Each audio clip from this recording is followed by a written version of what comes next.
I need that sports encyclopedia. U.S. Steve Kim. Got Trent in the cut. Coach JB Show. Yeah. Where you at, man? In the gym shooting, I'm Durant. You ain't shooting John Moran. Darnell is the Ball State legend. I'm the Warren Central High School legend. I'm proving with a reliable source, straight from the mouth of the horse. Smitty and JB and Smitty from West Coast to Yost. I love talking ball. It's nice to connect with guys that are like-minded and just are real and genuine. Better stay in your lane. Hop until You are fucking insane. Dude, what? You just will not give this guy his flowers. What is wrong with you? Oh, you must have thought I was a bitch. I am him. Use not it. What's the topic? With your logic when I flow. Big Komodo, how it's talking. Got to get back to letting the baby cry a little bit to see if they can soothe themselves. That's a bar. Issues get pressed so past it don't get sacked like bags and baggage. Smitty and Jason Brown killed it, yeah, it's a rap. We what the game's been missing, we switched it and filled the gap. I identified him after his third fight, and I said that guy should be a star. I'm so proud of the show, bro. The gap. Smitty and Jason Brown. Coach JB Show.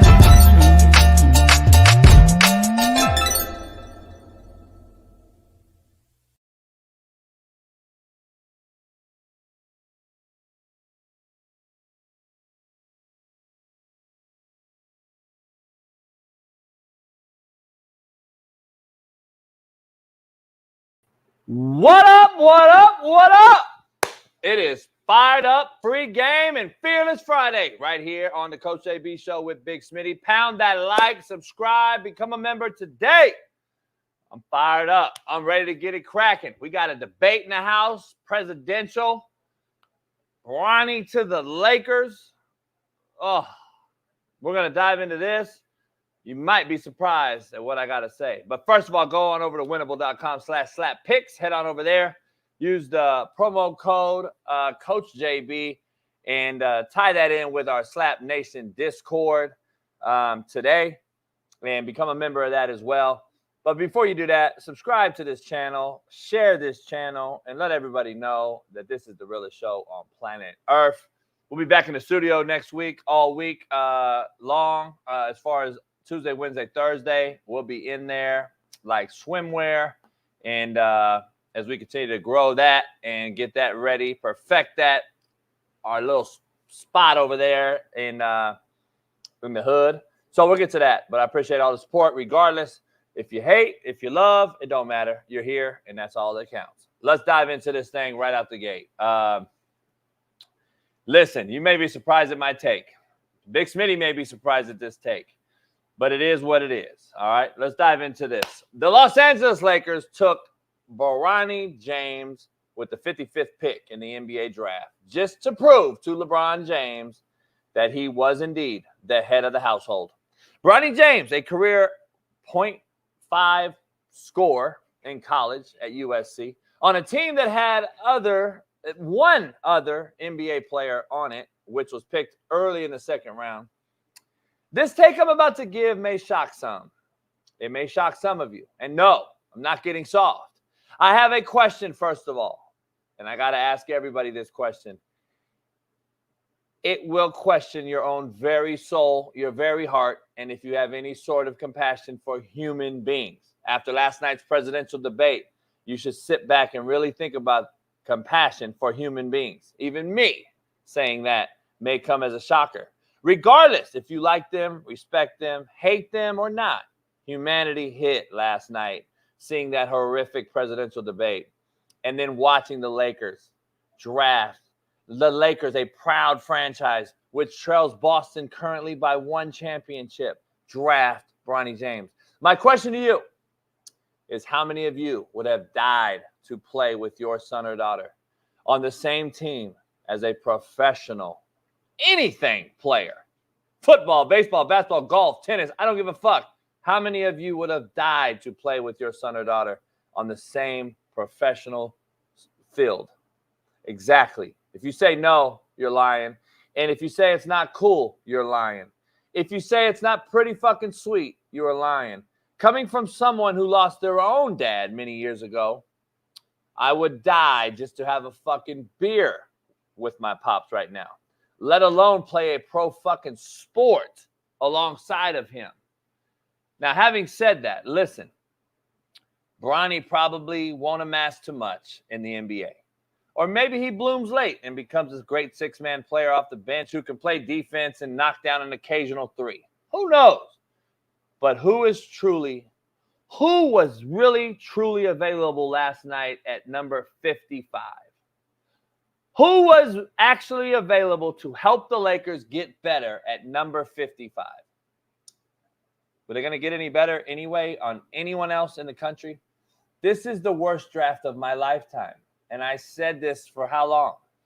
And to draft LeBron's son was purely to satisfy his loyalty to their current shitty franchise. And to tell all the Laker fans out there that we are bending over and taking it in the ass for a few years until LeBron retires. Then we will cut Bronny or probably trade him or move on. And I just want to know, what does shock me here with this pick is the fact that you not only took Bronny, you just hired a rookie head coach, LeBron's homie, who was just doing a podcast together. Here's my point, and listen real quick as we move on. Why hide it? Why lie about it? Why deny it? Why not just say it from the jump? We know the fix was in. This is the definition of a fix.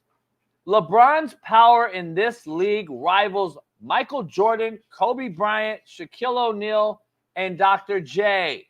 If you look at their power and strength in their prime on how much they controlled in the NBA, this is what it is. LeBron and his team made this happen. And I truly can't be mad at it. I'm mad at the Lakers. I'm mad at the Lakers and what they have become. But this particular act is pretty awesome. Even I can admit that. Let's dive into it. The Lakers draft. Bronny James. Donald Trump dominates Joe Biden in a presidential debate that we can some argue the worst of all time. A lot to break down. We're going to dive into Paul George today, what he means to the NBA's free agency pecking order, and so much more. But before we dive into it, let's dive into our co-host and our self-esteemed Naptown legend, 317 Far East Sider, LeBron James hairline having, Lamar Jackson loving, AR5 defending, and Caitlin Clark jockey, Fox Sports' very own Big Smitty. Bring him on in.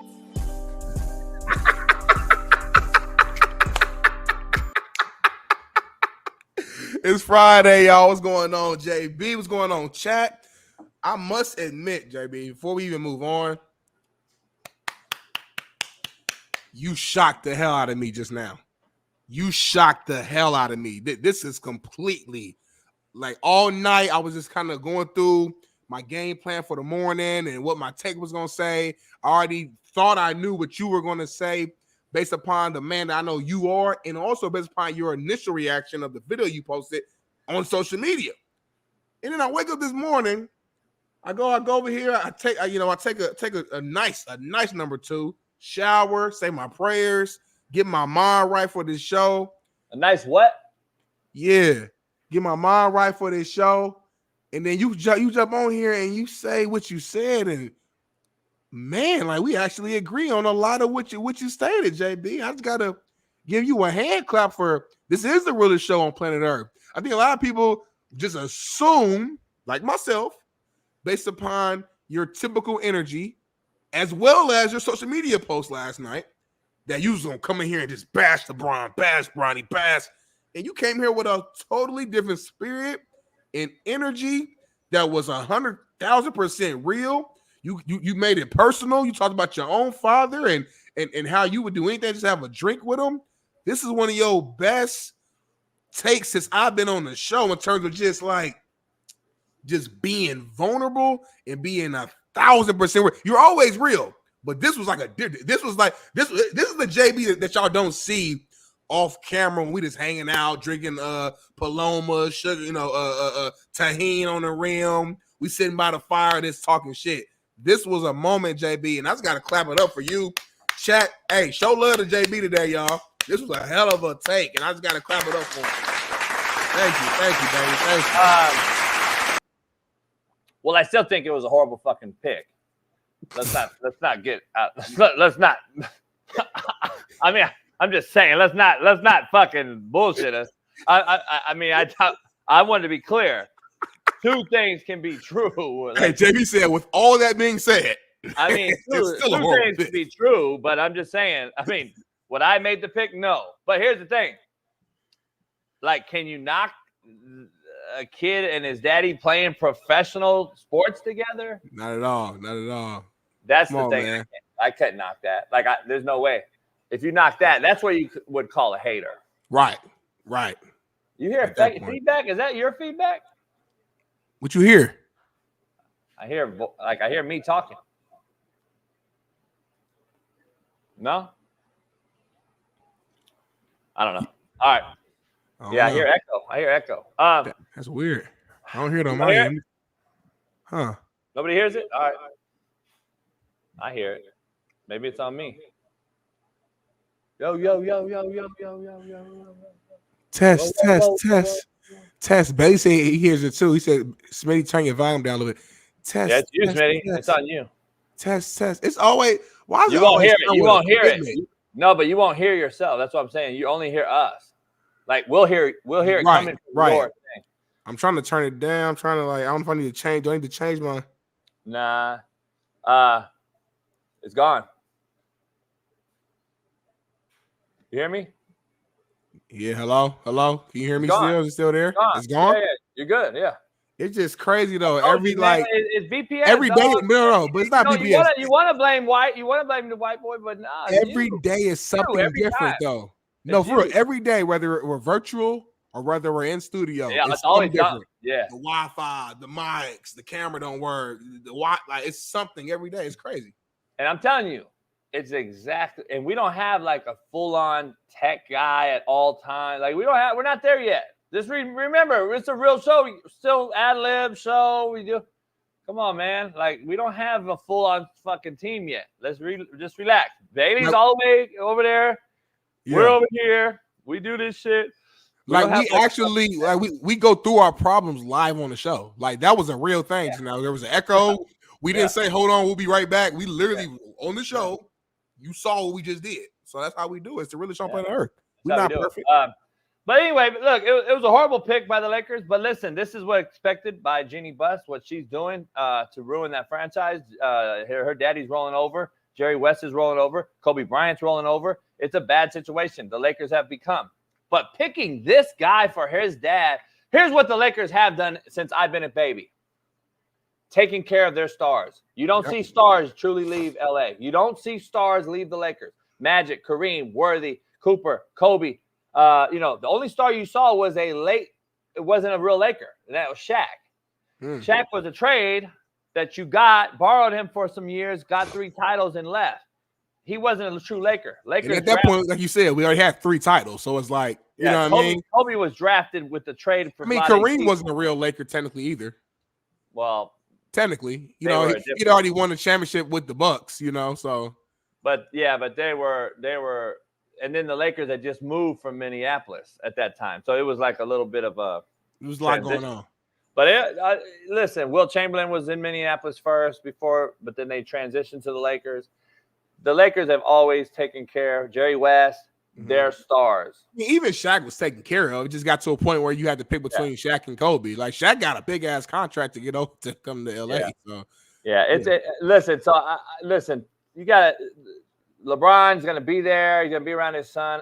I envy it because, and I'm not a LeBron guy at all. I don't believe anything that he does, says, or otherwise. I'm not a fan of his. I'm a fan of his freak of nature athleticism. I'm a fan of his longevity. I'm a fan that he's never really been in any drama off the court. Yeah. But besides that, like I'm not into his politics, just like they're not into mine. You know what I'm saying? Each his own. I don't know. I don't really give a fuck. The bottom line is I don't fuck with him. I don't like him. I don't like him on the Lakers. Like, I'm a true Laker fan. You know how that is. But if the Lakers win, I'm going to always be a Laker guy, obviously. But if the Lakers lose, obviously, you know, I've trolled and everybody. I'm always a Laker LA fan, but I'm just not. I'm on hiatus right now until LeBron's out of there. This is bad franchise right now, and Jeannie Buss has kind of ruined the franchise. But to play with your son, regardless of who they are, I don't care if it was my worst enemy. Yeah.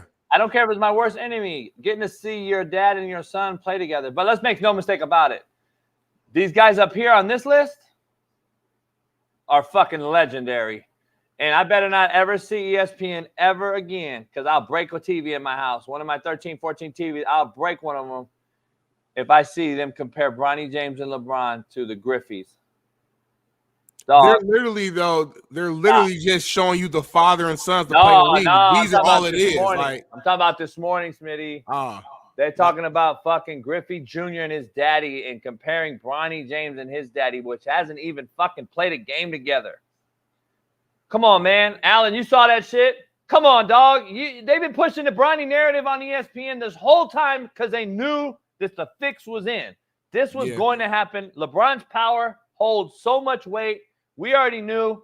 Now, I don't know. He's so powerful, though. It's crazy. He's really powerful. Even like I'm sitting back watching the draft and like the conversations with Stephen A, Malika, your boy used to run the Warriors and then Woj, and it's like even their conversations, it just was extremely just biased. You know, it was like they were doing whatever they could to make the pick make sense, which is, I mean, cool. Like, I'm not saying you have to be one way or another, but I'm saying there was nobody that went opposite. You know, was nobody. Stephen A did a slight little push to kind of, you know, give you like another perspective as far as like the locker room, stuff like that, and you know, but like for the most part, it was just all like, we don't want to hear about nepotism. We don't want to. If I hear anybody saying that, like they were already preparing to like go at the media members who today are going to be this pick. So like it just showed me, like, damn, LeBron, he runs this network. It's crazy. I think the fix was in, dog. The fix has been in. We already knew the deal. Everybody's been saying it. And that's why I let in with what I let in with. Yeah. Two things could be true. Before we move on, though, like let me get, because I didn't even get my actual take. I just kind of was praising you and kind of going back and forth. Like, I'm gonna be real. Like my initial just reaction off the back was very similar to Coach JB. Any father in the world would want this opportunity. Like you said, how dope is it to be able to play alongside your pops at the highest level? Like me and my pops, man. Like, you know, growing up, we were really close. Him and my mom split. It kind of got a little weird, you know, didn't see him as much as I wanted to. As I gotten older, you know, we've been, you know, working on just building it back up because, like, you know, life is short. So whatever happened in the past, I can't change the past. But only thing I can do is change today. So, like, we're working on our relationship, talking a little bit more now. And even with my unique story, whatever you want to call it, I still would love to do something with my pops at the highest level. Any son would, any father would on the other side. Now, on the other note, it also made me question how serious the Lakers are in focusing specifically on the Lakers winning a championship. Because this move, based upon what we've seen from Bronny so far, you cannot tell me that you picked Bronny with this 55 pick with the intentions and the honest opinion that, Bronny gonna help us get to the next level. There's no way. You made the pick because you wanted to make LeBron happy, which is cool. But like JB said, just call a spade a spade. Let's keep it real. Like, I'm not even mad. Like, just call what it is. When Kobe's last, 2 years in the league, we knew after he tore his Achilles, that was not Kobe Bryant. Lakers still took care of him. I think they paid him like $20 million per year. Hey, I wasn't mad. You know, hey, take care of your stars. You've been doing it. Why stop doing it now? My only thing is just, like I said, just keep it real and keep it honest. And like JB said as well, like with the number 55 pick, who are we really going to get? Now, granted, there's some other guys I'm sure that had better years than Bronny, of course, had numbers, had stats, had, you know, everything, but there were no guaranteed locks, we got to get this cat. This guy's going to truly help us, or this guy's he's a knockdown shooter. He's a lockdown. There was no guys in this particular draft at that point in which you man, we got to get him. So why not get Bronny, a guy who's not fully developed yet? He played one season, not even a full season at USC. Listen, not making no excuses, but the heart thing did happen. It is what it is, which shortened his season, didn't play until January. And then when he did play, he was limited. So, I don't know how good Bronny's going to be, but I know for a fact he's going to get better than what we've already seen because he barely played. He's not nowhere near his peak potential. And at the end of the day, he do got LeBron James blood in him. So who knows in 2 years, playing alongside what could happen. You know what I mean? So I guess all in all, like that's where I was at with like my initial 10 minutes of like, all right, he got drafted. Here's my thoughts. Those are what came through my head. It's like, it's hard to be mad. But at the same time, though, it does make you question, like, damn, like, do y'all really care about winning right now? Or is it more so about storylines and more so about pleasing your superstars? You know what I'm saying? So yeah, Bronny's going to be, in my opinion, this is a deal to LeBron. This is a deal for him. This was a deal for his loyalty to the Lakers over the last, how long has he been there now? 5, 6? Been a little minute now, about 5-6 years now. This is saying, hey, we appreciate you in your career here in LA. Plus, let's not stroke his ego too damn much. The money that LeBron's making in LA off the court is more than anywhere else in any other city in America, maybe other than New York. Right. Like, this is this number 2 media capital, number 1 marketing agency, number 1 agencies in the world are here in LA. All his agencies, everything is here. The money that he's making off the court is life-changing. Come on, let's not feel too fucking sorry for him. I respect the fact that a kid gets to play with his dad, regardless of that kid, regardless of that dad. That's really what it comes down to. But the Lakers as an organization, the Laker fan base should feel some type of way. And that just is what it is. And I could see if you signed this kid and you had Sam Cassell, a 15-year veteran assistant coach who's won titles, who's been All-NBA, who's been an All-Star, who's played around greats like Barkley and Olajuwon and Drexler and understands what it takes. I could see if you draft this kid with a real rigid, experienced head coach, a leader of men. But when you have a genie bus at the top who don't know what she's doing, let's be honest, a GM in Rob Pelinka who's Kobe's homie and agent, who's really was placed there by default with Magic Johnson, and then you hire a coach who knows nothing yet in the business other than being a genius with the pen and the pad. That means fucking absolutely nothing in this coaching world. When you have those 3 things to me, and then you draft this kid, it's like, oh man, this screams publicity. This screams storylines and the cry for help. It's a cry for help almost. Like, Jerry West, we're sorry. Kobe, we're sorry. Like, I don't know. All I know is LeBron will be there. And now I'm seeing videos and shit and memes of LeBron's other son in a Laker jersey in 2 years or whatever. And he actually might be better for real than Mike. He has, here you go. Now, I'm be honest. Bryce this might be a legit pick though. Bryce might be, he's like 6'8" right now. He's like. But let me be honest. Either A, I hope I'm not here in 2 years. B. I don't know, what you mean here? Yeah. And B, if this happens, this will not be the intro lead in 2 years. This nice, good JB one. No, it's going to be motherfuck session. I believe that. So let's dive into it. We got quote of the day. I got shit in my face. Let's get into the quote of the day. I got some more ammo on this, but go ahead and do quote of the day, JB, and then we'll come back. Quote of the day brought to you by Bet Online. What up, man? The real Coach JB here for the Coach JB Show with Big Smitty. We got a proud new sponsor, of course, for the second part of the year, and that's Bet Online. Continue to be your number 1 source for all basketball wagering needs, including pro and college hoops throughout the year. March Madness is here. Join us every Monday and Friday with Jeff Nadu as we will pick them and up-to-minute odds, stats, and trends. You can follow your favorite team's path to the playoffs with in-game live betting, contests, and all the best player props. Experience the world's best wagering platform anytime from your desktop to your mobile device. Head on over to Bet Online today.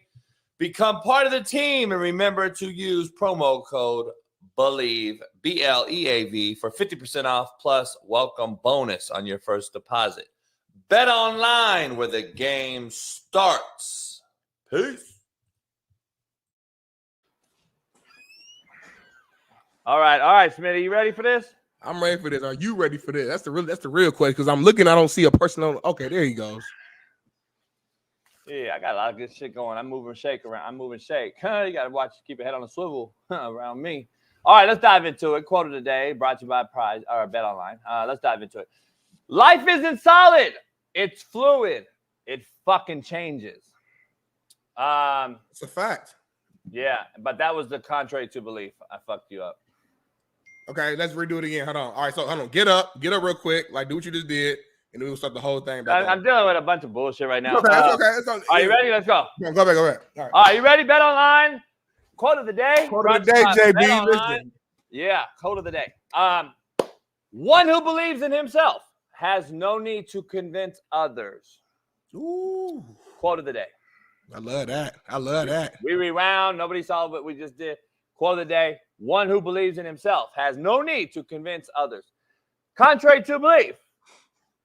Brought to you by Prize Picks. Head on over to Prize Picks. Use the promo code Coach JB. Life isn't solid. It's fluid, and it fucking changes. Ooh, I ain't never heard that before. Say it one more time in the back. One more time. You didn't hear it a couple minutes ago. Life isn't solid. It's fluid. It fucking changes. That's a fact.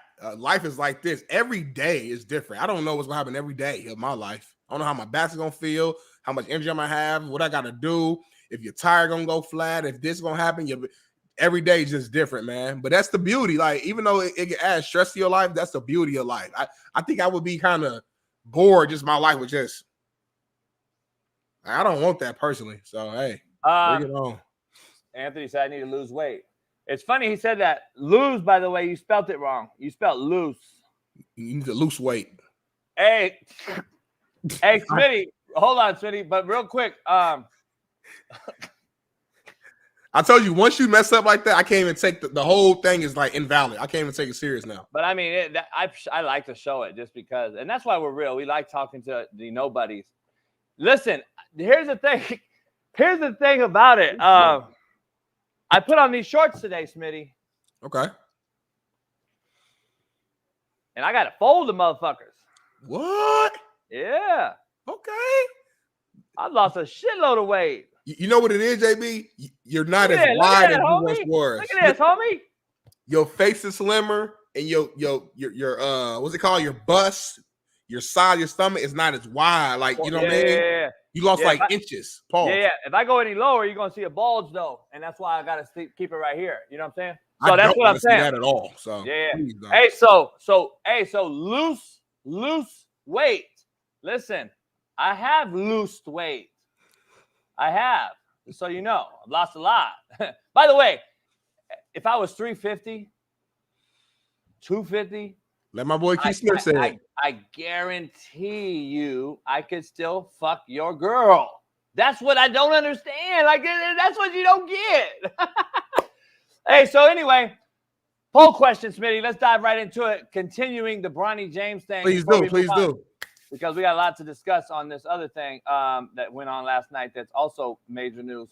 Poll question. If LeBron James wins a title with his son, will he now be the GOAT? Ooh-wee. Does it matter because you play with your son? Does it matter if he's just another player? Like, is that I'm curious. Why would that change why? I'm asking this question, but why would this change anything? His son is his son, but his son's not the factor. It just is like another kid. It's just another player winning it. I guess you got to separate those things. Sure. But I just think, one, you know that everything in sports is storyline and narrative driven. So think about the narrative of like us coming on here as Lakers fans. Like, okay, how serious of an organization are you by drafting Bronny? Like, meaning that are you really trying to make the Lakers better, or are you just doing this for LeBron? If we're saying that with the mindset that we don't think the Lakers roster has enough to win. So if LeBron at age, 40, 41 is able to take this current Lakers team, which includes his son, who we don't think is fully ready and fully developed yet, and can win a championship with this roster, with the Lakers at this point in his career, get to ring number 5, I do think the conversations will become a little bit more serious. Because right now, listen, if someone says LeBron's the GOAT, you got a lot of stats and numbers to say why you think he would be. But for me personally, I don't fully take it seriously. Like, I just don't think he is. I think he's top 3, but I don't think he can really put him number 1. If he wins another ring, Now he's tied with Kobe. He's one short of MJ, but he'll have so many numbers that are further than MJ. He'll have the longevity conversation. And then from a storyline standpoint, you're right. Just because your son's on the team, it doesn't really like do anything per se.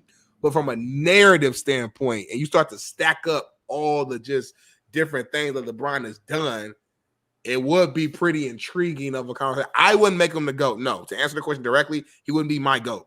I'm kind of locked in where I'm at. I don't think there's nothing he can do. Like, it's Jordan number 1, Kobe number 2, LeBron number 3 for me in my list. That's just what it is.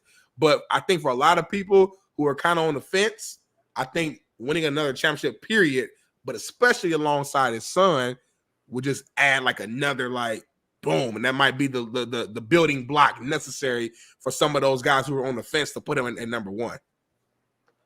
Yeah, I agree. Here's the thing about it. I could never put him above Jordan for the simple fact that Jordan didn't advocate to play with his son.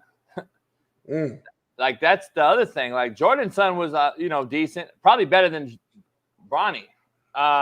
Never played in the NBA, really, I don't believe. No, he didn't. He had 2 sons. I think they're both hoop too, I think. Yeah.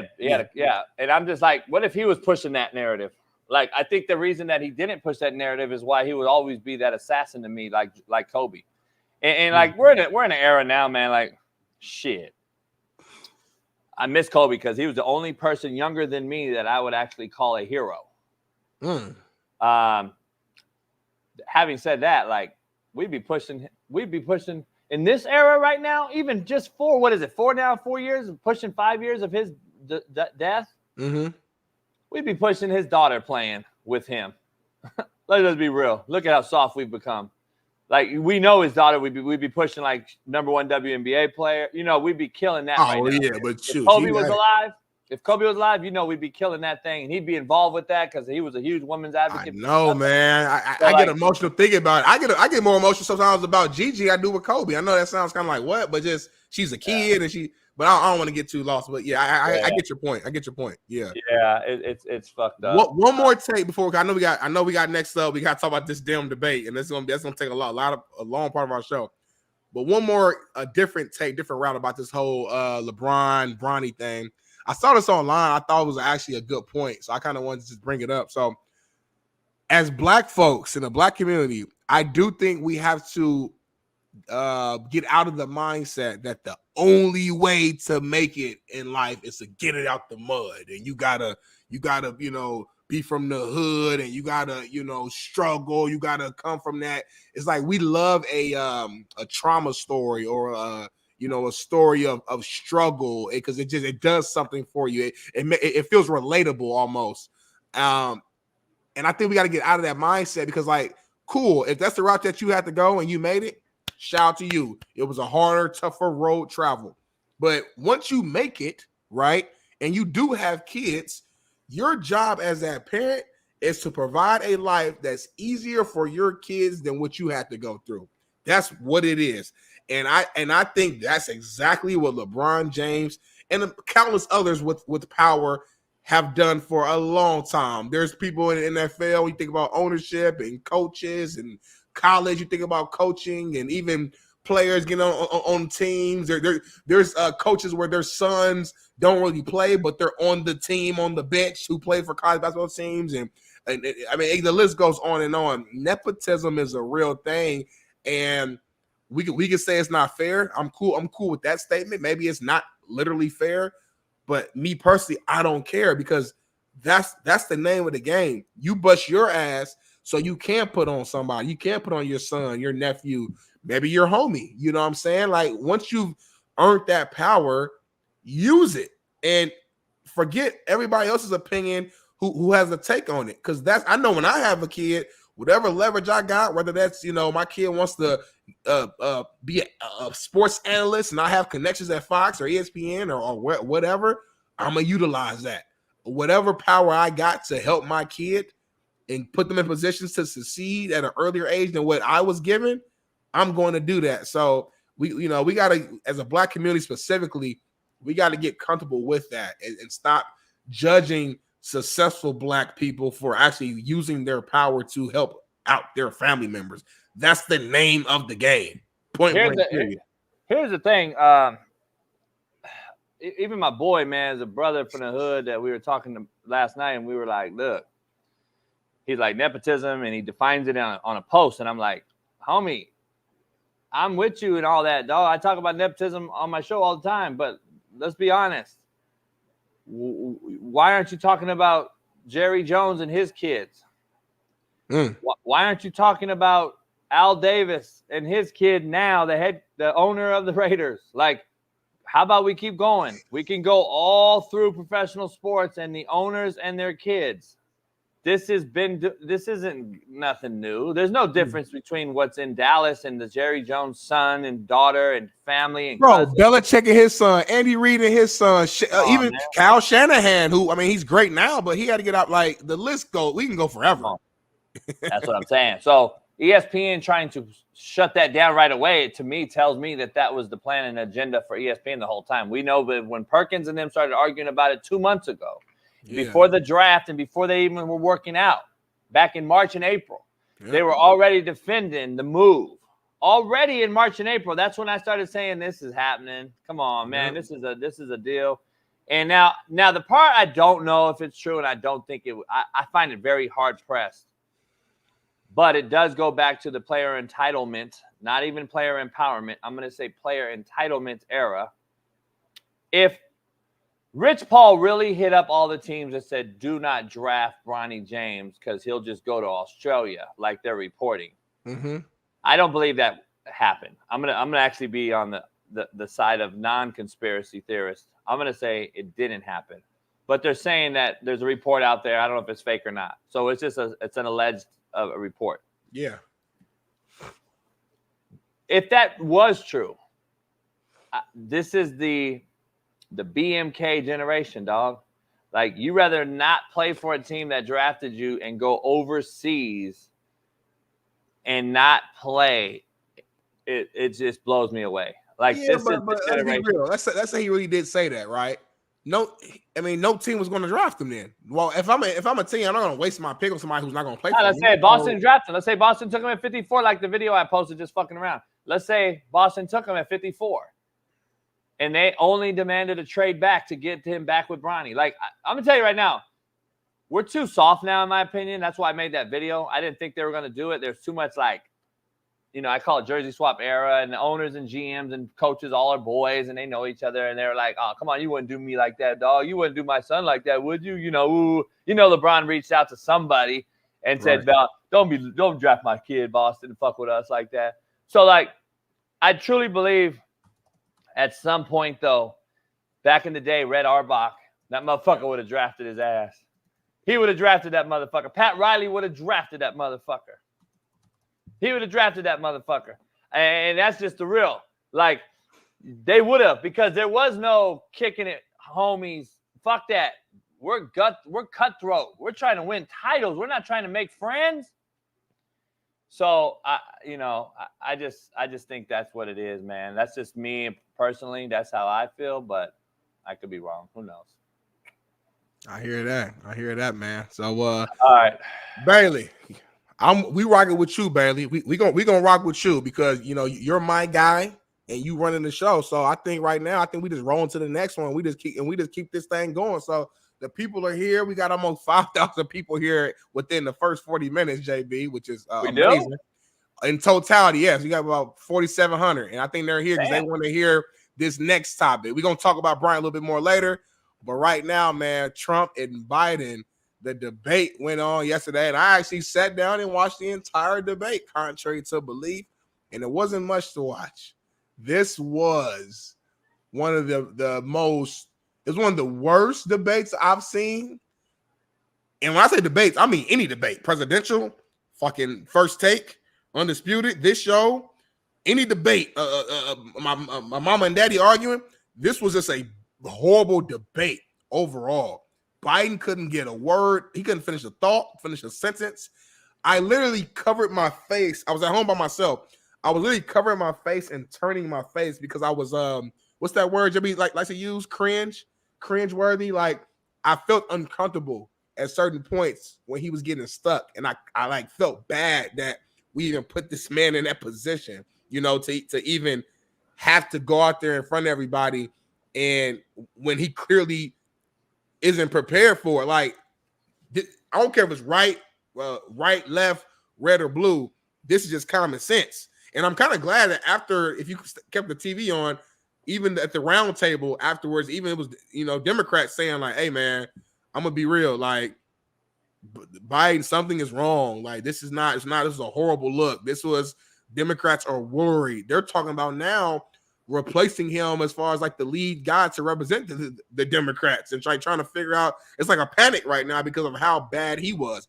And the thing is, I'm gonna be real, I don't think Trump killed it on his end either, but at least Trump was clear and healthy, and he was Trump. You know what I'm saying? Like, it was some stuff he said that was misleading, and some information that he threw out that wasn't exactly 100% facts. Trump did a good job of kind of avoiding some questions. It was like multiple times where like they were like, okay, hey Donald, so what do you believe about the abortion pill and yada yada yada yada? Okay, good question, but hold on real quick. My golf swing was 1,000% better than these jokers. Was on live TV, JB, and you made a video and I was cracking up watching it.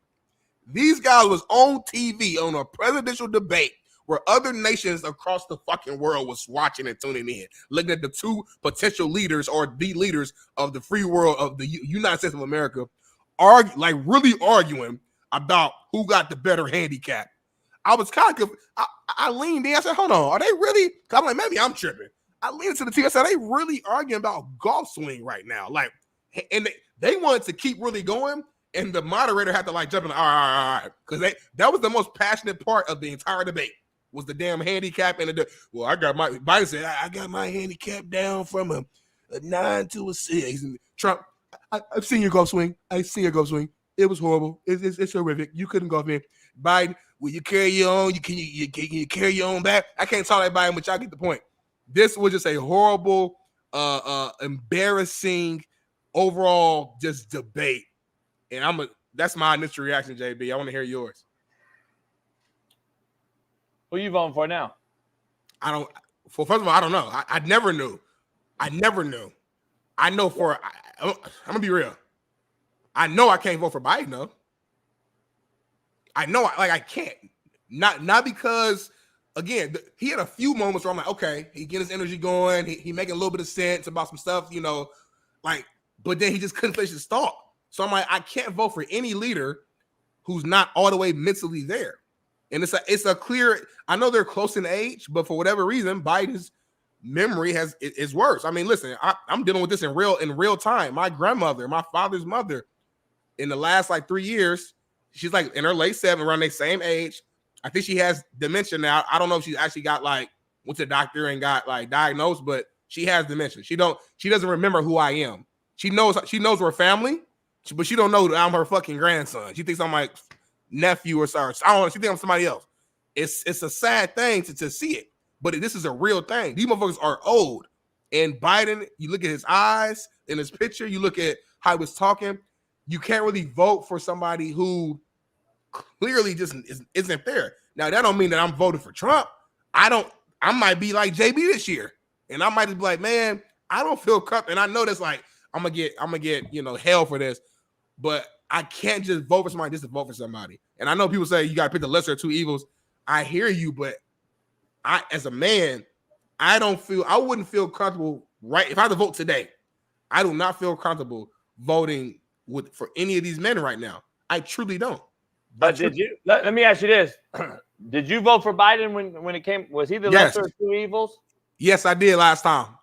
And he was. But that Biden was not the same Biden as he was right now today. Regardless of I'm not talking about forget left, right. Just in terms of just a man who could stand on his own, speak. You look at the debate 4 years ago, it was night and day. It was night and day.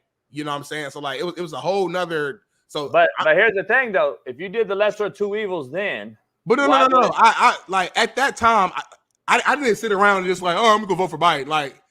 That's probably the most studying research when it comes to the two sides, the policies, the speeches, when it came to not just fucking presidents either. We also gotta understand when you vote for the president, you also you're voting for everybody else too. You're voting for local officials and mayors and judges. So that was probably the most locked in I've ever been in any fucking presidential election since I've been eligible to actually vote. So I didn't just vote because he's fucking led to it. It was multiple things at that point in time. But what I'm saying is right now, it's not about being Republican or Democrat. It's about, I mean, compared to sports, if you're the captain of my team, right, I need somebody who's fucking confident, who can look me in my eye, who can speak from the heart, somebody who can get me fired up to go accomplish whatever the task is. And nobody can tell me that Biden, as the leader, right, the captain of our team, can get you fired up and ready to go for whatever direction we're going to go in as a country. You can't tell me that this guy, based upon what we've seen, is the right captain, leader, boss, whatever you want to call it, to put us in the right direction. He's not there. He's not mentally there all the way. He's not healthy. It's clear as day. But again, that doesn't mean that I'm over here just pro-Trump either. But Trump right now is the clear-cut, conscious person who can speak, he's the same Trump. He's the same guy. He didn't shock me last night. He's who he is. He's firm, whether you disagree with him or not. At least he's firm in what he is. So all I'm saying is right now, there's no way in hell that I can vote for Biden because of his condition. So I'm in a position now where I don't know what I'm gonna do. What you're saying is then you're saying Trump without saying it. Oh, I'm saying I'm not voting is what I'm saying. That's my point. Just like you. I would advise you not to vote then, because the person that's about to run against Trump is going to be even worse than this dude. I'm just telling you right now. It's gonna be Kennedy. Is that what they're talking about? Fuck no. It's gonna be that man right there. The devil himself. The fucking devil himself. I'm just telling you right now. I'm just telling you right now. I've been in a room smoking cigars with this dude 20 years ago. You lying? I'm not lying. I know a buddy who was the head of the district here in LA that was his friend. They no longer are friends. 20 years ago. Mm-hmm. Arnold Schwarzenegger was in office here in California when California was thriving and booming. This dude I'm talking about is an OG gangster, man. And he's OG, like way older than me and him. Yeah. And said, I've never been more scared of a dude than him. Really? This is the deep state right here, bro. I'm telling you right now. That dude right there is the Joker. He is the worst of the worst. I'm just telling you right now. I can't even emphasize it enough. What he's done to this state that we're in, that I live in, and you live in right now, what he's done to that state, to this state, which was the greatest state in the union, to make it what it is now and demolish towns and cities like Frisco and Oakland and LA.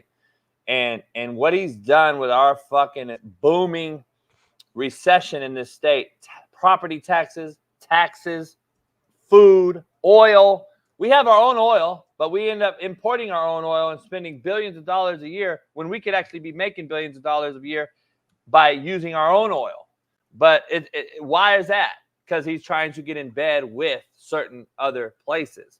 This guy's a criminal. He's a devil. He's a demon. I'm just telling you right now, he will be the presidential candidate on the Democratic side. I'm just telling you right now. Damn, you got to tell me some stories offline if you can't share it on here, because I'm like, yeah, you sound like I can't say your too much. tone and your voice. I can tell you're like, you ain't just no bullshit right now. Like you caught him. To call somebody the devil is like a strong I'm not. shit for you to say that. Yeah, I'm not fucking around with him. I'm not fucking around. This was a plan. This was a setup. This was absolute setup. I'm gonna say this, what I do know that I'm sure everyone will say I'm a conspiracy theorist and all this, and that's fine. I don't care. I'm gonna say shit anyway. This dude right here, when everyone talks about the fucking deep state, if you ever hear that term deep state, I've heard of it. Yep. This is the deep state. So just for myself and even for listeners who young or whatever, like, what's your definition of deep state? I mean, because when I hear it, I think about like just that group of people behind the scenes who are truly running shit, who we don't fully know, but the people who are kind of controlling the puppets, the puppet strings. Look at that face. Look at that face. I mean, I'm a judge of character, bro. I got chills right now. I know a character and I know a soul that I can look into and look through. That motherfucker right there is a demon, bro. I'm just telling you right now. Deep state is this. I'm the puppet master. You all are the puppets. Right. If this motherfucker wants, let's say, our sitting president to be This is the guy that makes that call. That's who it is. This is the guy. This is Deep State 101, bro. This guy right here is big time. I'm telling you right now. He's bigger than anyone knows out there. If you don't know about this dude, you need to find out. And you're not going to ever find out. But I'm just telling you, this dude is worse than anyone out there that can possibly be sitting behind the Oval Office. I'm just telling you right now. This was his plan the whole time. Why is he there at the earliest debate in the history of mankind and our sitting president debating a president this early? Why was this set up this way? Why would you leave California right now after the mayor of Oakland just got cracked by the FBI and raided? Why would you leave California right now with what's going on to go to this debate, which is so early in Atlanta, Georgia? Why would you be there? There's no reason for you to be there unless you are the reason for the debate. He's the reason this debate went through. There's a reason why CNN and every Democratic person you saw last night, and if you saw Twitter or watched Twitter or did you watch CNN or whoever you watch, it doesn't matter. Have you heard some of the Democratic people saying, I've never seen my phone do this during a presidential debate? We have lost all trust in our sitting POTUS. We have no trust. Like, they almost, like, dog, it was like a movie. Like Biden might not be up this morning, homie. Like, they might have offed that motherfucker last night. I don't know. But I just know this. That it was a stage, Smitty. That wasn't no design. He had 7 days to prep this thing. He had the answers onto the quiz in front of him, and he got them wrong. They knew this. This is who Biden is. He is incapable of even listening to an earpiece and spitting out what was being told to him. He's incapable of reading a script and saying the words elaborately. He is a mumble box that looks so bad. And you can't sit here and tell me, and the people that really think that the Democrat Party hasn't turned completely left from what they used to be when my dad was a Democrat and when I was young are delusional. If you don't think this is an absolute demonic group of people, you have really lost touch with what's going on in the world. This is a truly demonic, like, look at what's happening on the Oval Office, the front lawn. Just the left, you're saying, or are you saying all these motherfuckers? I'm saying that the Democratic Party, what they used to be. Yeah. You already know all politicians to me are fucked. The left, though, the Democratic Party has made a farther left. Got you. That they have become so demonic in their policy that they're pushing this whole made-up human thing and the movement and the abortion deals and all the shit they're pushing, homie, is straight up like out of a fucking, like, the devil's page of work. Like, all of it. Look at it. It's not really, I don't care what you are. Right, left, black, white. I don't give a fuck. But let's just be honest. Let's call a spade, a square, a circle, a circle. Like, if you're voting for this party right now, you have to really do a deep dive and say, man, I got to really reevaluate. I might take 4 years off to reevaluate and not vote for nobody right now at this point, because I don't know if this guy and what they're doing. Here's my point to all that real quick, and we'll move on before a commercial break. Smitty, you don't send out your husband, your wife. You don't send out your partner, your homie, to go get shot down on Crenshaw Boulevard. Right. You don't push your partner out in the middle of the street to get hit by a van. This is what the party just did to him. He tonight should be thinking, oh, fuck, I was the sacrificial lamb the entire time. JB, you're on to something, bro, because there's no way in hell. That's what it is. There's no way in hell that the party, the people, y'all been around him the whole time. So y'all knew good and damn well that he couldn't really speak for real. He couldn't finish his thoughts. He was forgetting shit. All the videos we've been seeing online and people been saying that we tripping or they're over, y'all, they trying to edit stuff. No, we're not. We just saw it. I was literally watching this. I'm like, oh, shit.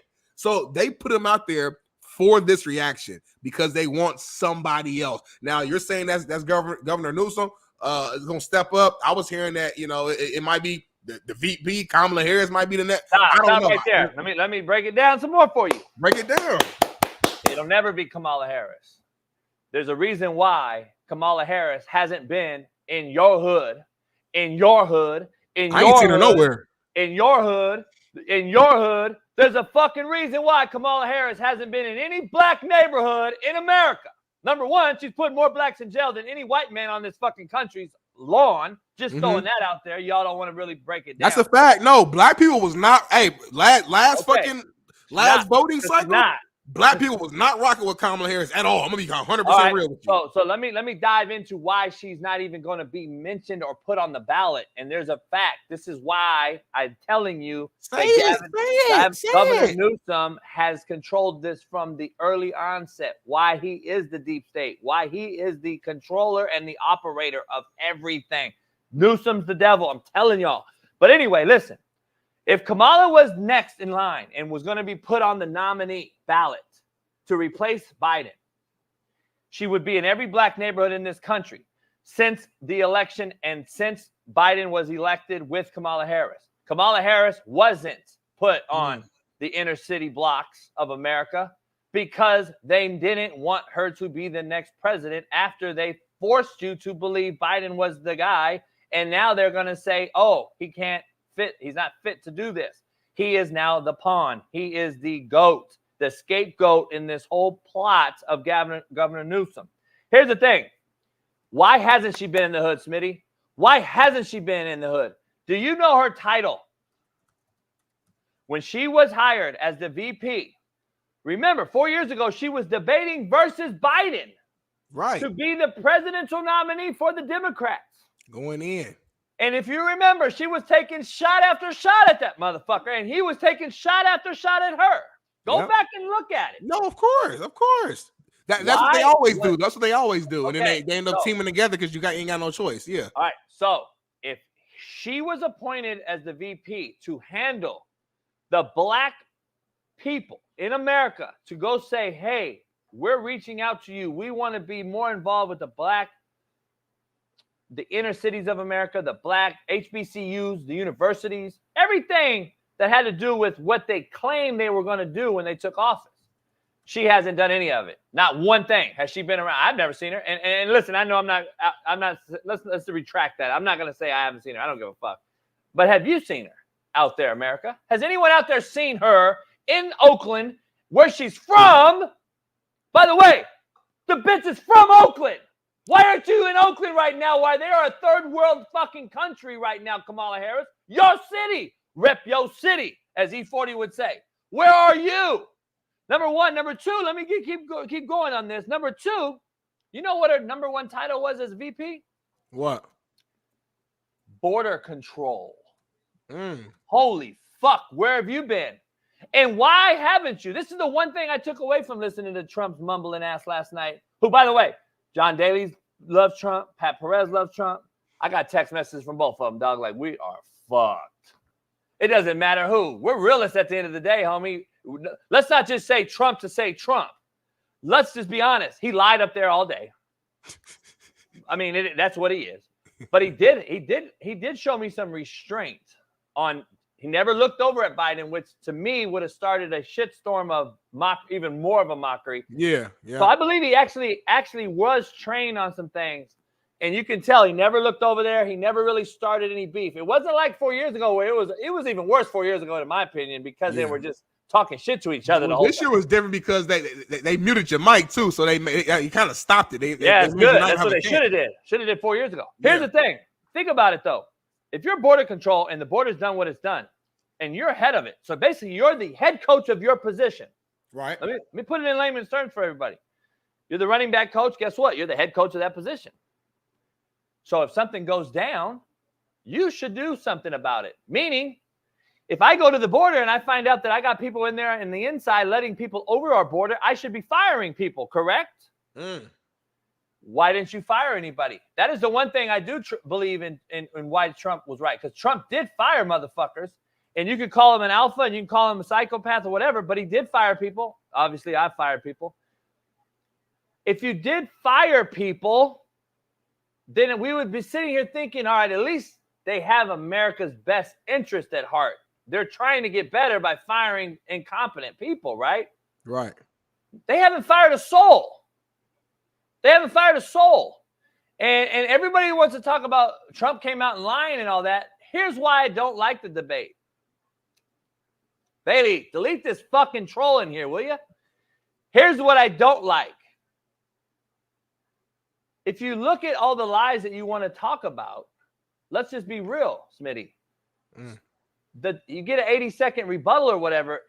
70 of those seconds are answering the question that was just said by Biden, which puts the person on the defense in a very, very bad situation in these debates. That's why I feel that they should be able to answer the question first off the clock and then be asked the new question. That's why I've never liked debates. They've always been set up for whoever the sitting president is. And that's why I don't like these type of debates, because Trump seems like a liar, which he probably lied on a few things, no doubt. But they all lie, Smitty. They're the biggest liars in the world, the politicians and priests. So are you shocked that they both didn't lie? So here's my thing, though.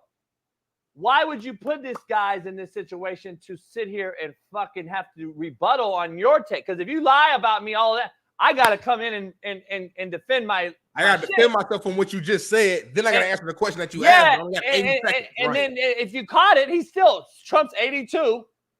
No, he's 80. Come on, homie. He's got to sit there, and he probably forgot the original question because he was defending the fucking shit that Biden said about him. So then they had to ask you if you heard of that. Well, Trump, we're asking you about. And Trump is 78, but same point. 78, yeah. He'll be 82 if he finishes 4 years. Yeah. But he's 4 years younger than Biden, which looks like 20 years. Yeah. That's how bad it is. And Trump was out there like, listen, he said, I didn't want to run for president again.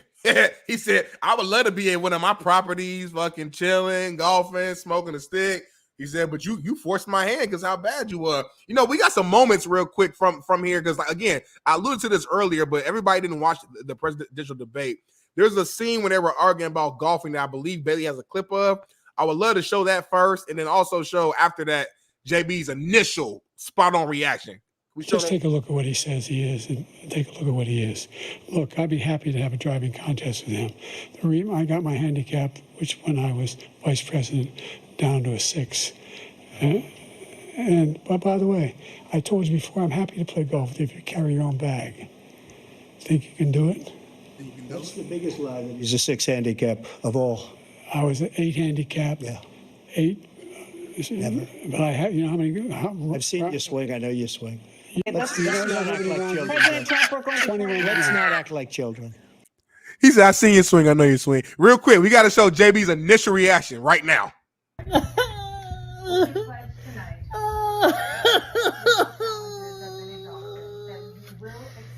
motherfuckers are arguing about golf handicaps on me. The leader of the free world and the fucking future leader again are arguing about golfing handicaps and who can outdrive who, homie. This is the most comical fucking thing I've ever seen. This shit has me dying. Holy fuck. I don't try to drink during the week, dog, but fuck, homie. Oh, dog, this shit is the most... I'm weak as shit. Holy fuck. Biden said you weigh 262, you're 6'5", 230, 70, 60, 40. What? Homie, the free world is getting lit right now. Watching this, and the fucking rest of the world is looking at us and getting lit themselves saying, holy fuck, this is prime time to take over that motherfucker.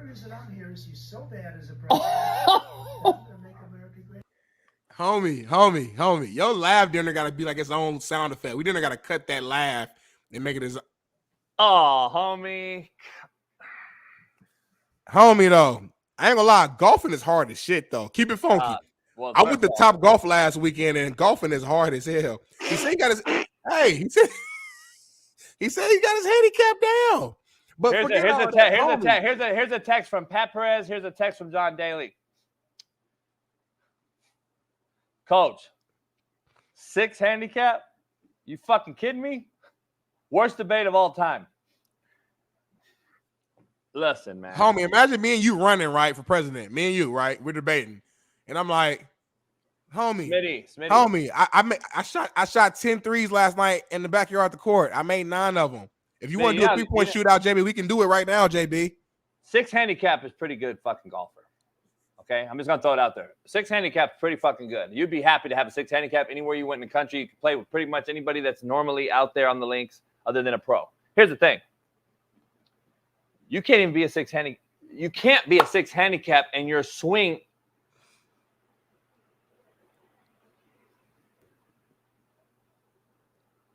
That's what I fucking love.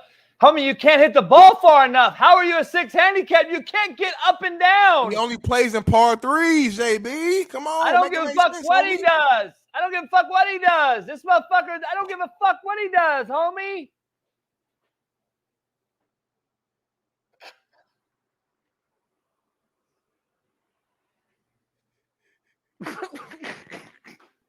They say you got to be smooth with it, JB, when you do it. They say you got to be smooth when you do it. Come on, homie. This shit's embarrassing, dog. Homie. How much would you really pay, though, to watch Biden and Trump on the fucking golf course really competing, though? You definitely would pay for that. Pay-per-view, box office. That's what they're going to do. They're going to fucking do the – what is that thing with Aaron Rodgers and Mahomes and them? The match. They're going to do the match with Donald Trump and Joe Biden. The winner is the president. Forget voting. Whoever wins the golfing match will be your next president. That's what it's going to be. Homie, I'm just embarrassed right now. What do you think, like, Russia and China, everybody, like, the leaders over there, what do you think they was doing last night when I was watching this shit? I don't know. What was they thinking? Like, they probably over there like, these motherfuckers is crazy as hell. They probably, I don't know, man. It's just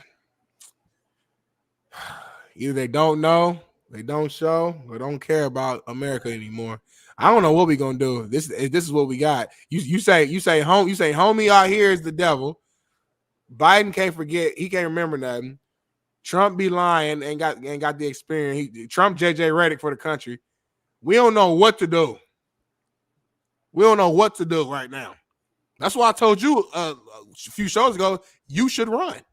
I said, JB, you should run for president because at the end of the day, why not? Everybody else is doing it. Can't get no worse. So, yeah, I don't know. I don't know, JB, man. Look, I don't know. I don't know if you have it. There's a Capital One did the math. Somebody did a fake edited thing about the match, and it had those two like battling for handicaps and shit. We're so fucked, Smitty. I'm just telling you right now. Yeah, no, we truly are, man, and I guess we'll see. We'll see. I'm sure we'll get more information in the next week or so to see what will happen. But listen, I know we had to keep going because the conversation was just flowing so great. We got almost 8,000 people in here right now, and we still got a much loaded show for you. We're gonna talk a little bit more Bronny later on. We got some NFL topics as well, some Rob Lincoln, and we probably gonna talk a little bit more about this Biden and Trump thing, but from a different angle. But we gonna real quick Twitter. If you're on Twitter right now, come to YouTube and subscribe. My Twitter is popping right now. I got 4,600 people of my Twitter watching the show right now. Damn near all my Twitter, for some reason, is watching the show, and we appreciate your love and your support. If you can, tap into YouTube, go to the link, hit subscribe, and watch from YouTube. That's how you support myself. You support JB, and that's how we continue to grow this thing, man. JB, I think it's a perfect time to do a quick break, though, so you can go pee, you can get your ducks in a row, get your mind right.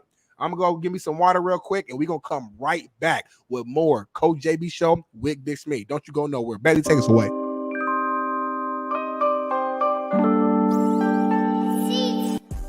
Our democracy, I think, took a hit. I truly do think that they took a hit.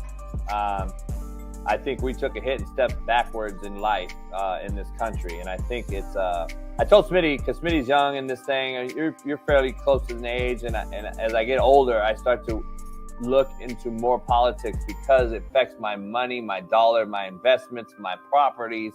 And when you get older, when you're younger, when I was 30, I could give a fuck less about politics. But now that you look at this administration and you see the things that are happening, there's no denying child trafficking is at an all-time cliff. There's no denying it. And I believe one of these guys running for president, which was in a trial yesterday that got convicted of something I think is laughable, versus the other administration who's currently in office. And there's a reason why this is out like that. Ukraine is literally the #1 child trafficking country in the world. And no one wants to talk about it. And we're funding them. Now, are we funding them for that reason? No, I don't know. But the bottom line is the administration as a whole is what I was telling and explaining to Smitty, is if you back that administration so heartily and wholeheartedly, and you really think this administration is it, I think there's some delusion. That's all I say.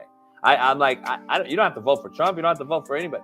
All I'm saying is this current administration is clearly pushing one gender to be able to get rid of certain parts and without parental guidance or parental rights. I've never seen that in my life, 48 years. Another guy who wants to be the president is going against it, and that's why they don't want him in there. And then you got a guy who's funding other nations when we have a huge issue with our own veterans. I think that is an administrative issue, and that is what my whole part was. But here's what I'll say, and you made all very good points there. That has nothing to do with this trial, though, and that's I agree. I agree with you that. But does it? But does it? And if Donald Trump is reelected president, I'm sure he's going to make, like Biden did, a very strong move and hoping to get some sort of criminal case against Joe Biden and his family. That said, I agree, though, that Donald Trump was not awarded a fair trial, in my opinion. Oh, okay. I've never seen it. I mean, to put that venue in New York City, which is arguably the most strong Democratic stronghold in America, with 12 people of his peers that cannot be, they're biased. I mean, they just are.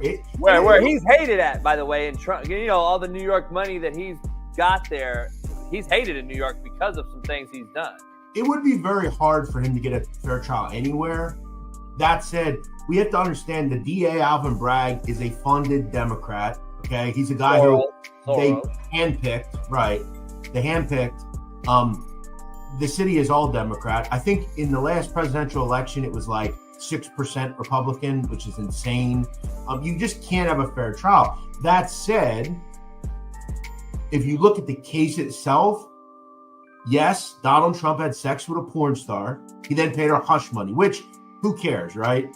However, he, according to them, deceived voters by not disclosing that he was doing it, and then he tried to falsify that it happened through the hush money. That said, the main witness in this case, Michael Cohen, is a convicted criminal and disbarred attorney who spent time in prison.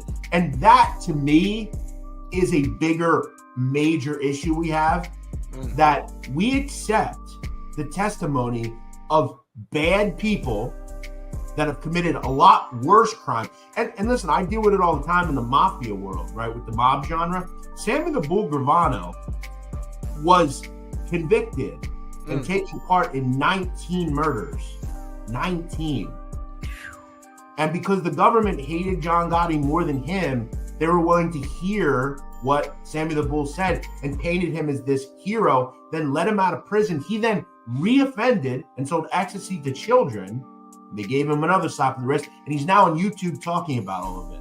And the thought is, why are we trusting these types of people? Michael Cohen is a slimeball. And how is he believable at any level? And that's also, I think, and that's a major issue with the whole informant thing. Yeah. When do we stop? And Jeff, you are very well in tune with the courts and how the legal systems work, and I know a lot about it as well, as far as a young knucklehead that had to go through that and understand it. I've actually defended myself in trial without an attorney and whipped the shit out of an attorney, by the way. Yeah, one of my favorite. Boy, JB. One of my favorite things in life that I've ever done.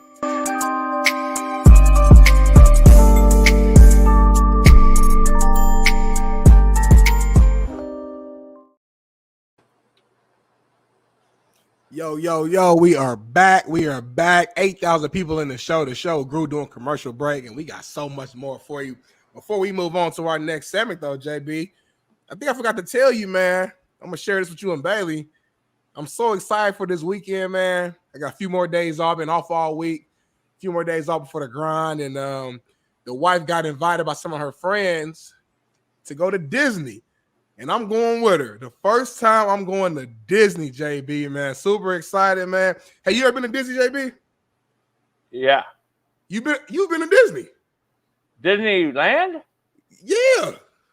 What do you mean? I'm from LA. What do you mean? You just the most gangster dude I know. You know what I mean? You know, blood it out. I wouldn't go now. I haven't been in 20. It's not called Disney, by the way. It's called fucking Disneyland, homie. So yeah, when you said Disney, I was like, what the fuck is that? Disneyland. I just call it Disney because I always get mixed up as Disneyland. Disney World is in Orlando. Disneyland is out here, but I always get mixed up, so I just call it Disney. So Disneyland used to be the spot when it was back in the day. Now it's been totally overran by Asians, and they boosted the fucking price to get in there to where our own Californians, again, Newsom, our own Californian natives can't even go enjoy it with their family. It's so fucking expensive. So, like, I'm going. I'm excited to go. You're not gonna ruin my moment. First time, every kid, growing up, at some point you want to go. I couldn't go to a lot of these type of things as a kid. I grew up in the hood for real. You know what I'm saying? We didn't have no money to go no Disney, so I'm going to Disney, man. I'm excited, and I'm sure I have some pictures we can share on the Coach JB show on the page, and we're gonna go from there. Hey, Bailey, I sent you a DM of a picture on Twitter. If you can pull it up, and when you get it in, let me know. It's Gavin Newsom's picture that I told you what he looks like. Oh man, you ain't playing around. And that's who it is. You know what I mean? Like, fuck, homie. It is what it is. But JB, you know what I'm excited about though, and I've been excited for this since the beginning of the show. We have to push it back a little bit, and I don't know if you're fully ready or not. I know if you stay ready, you ain't got to get ready. I always stay ready. You had to make it make sense that you wanted to get off your chest. And I think there's no better time than to do that right now. Make it make sense. Brought to you by Prize Picks. Read that online. Without a doubt. It's Compton in the house. Without a doubt. It's Compton in the house. Without a doubt. I heard 2 songs. Yeah, that's how we do it. All right. Well, I don't know if you've known or heard about this, but I've talked to several ex-NFL players and 2 coaches since last night's order. And let me explain it. Make it make sense. The NFL is ordered and have been ordered to pay $4.7 billion with a B to family households such as Smitty and I in a Sunday ticket case. Sunday ticket. So I'm going to break this down as best I can for a non-mainstream media personality. Sunday ticket, if you guys, any of you out there have had it over the years, whether it was DirecTV or, whatever your Dish Network, whoever you got it from. The Sunday ticket has been overcharging its customers for over 20 years. What they did was it's called price fixing.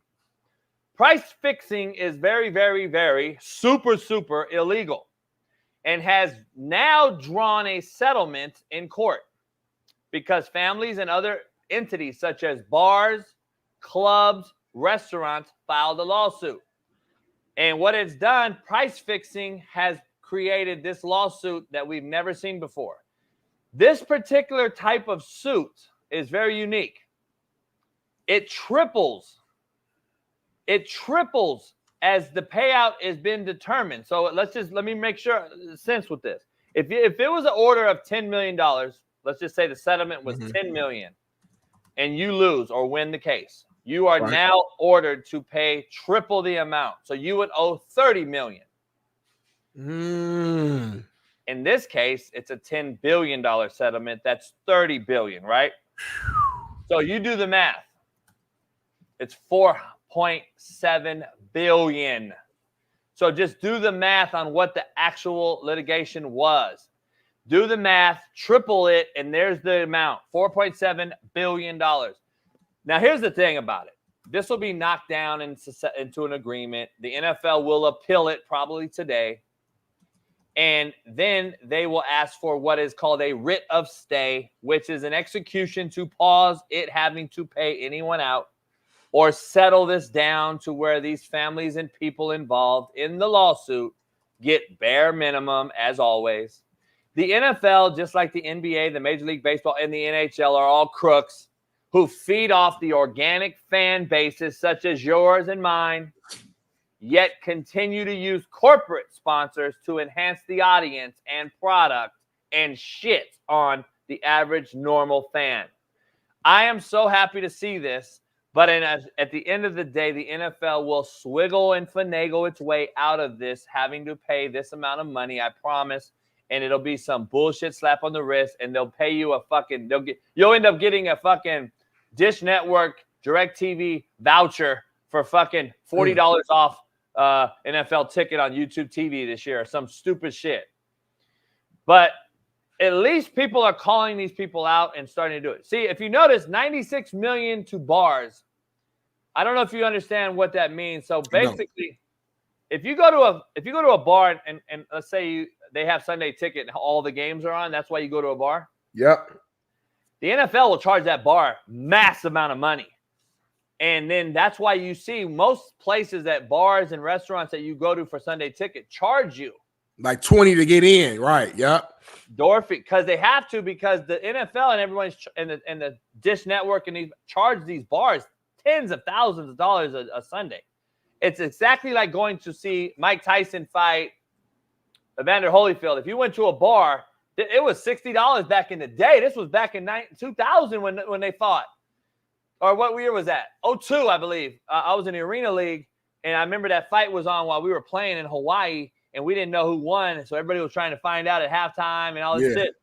And it was $60 to get into a bar to watch that fight because the bar was getting charged almost $100,000 by DirecTV, Dish Network.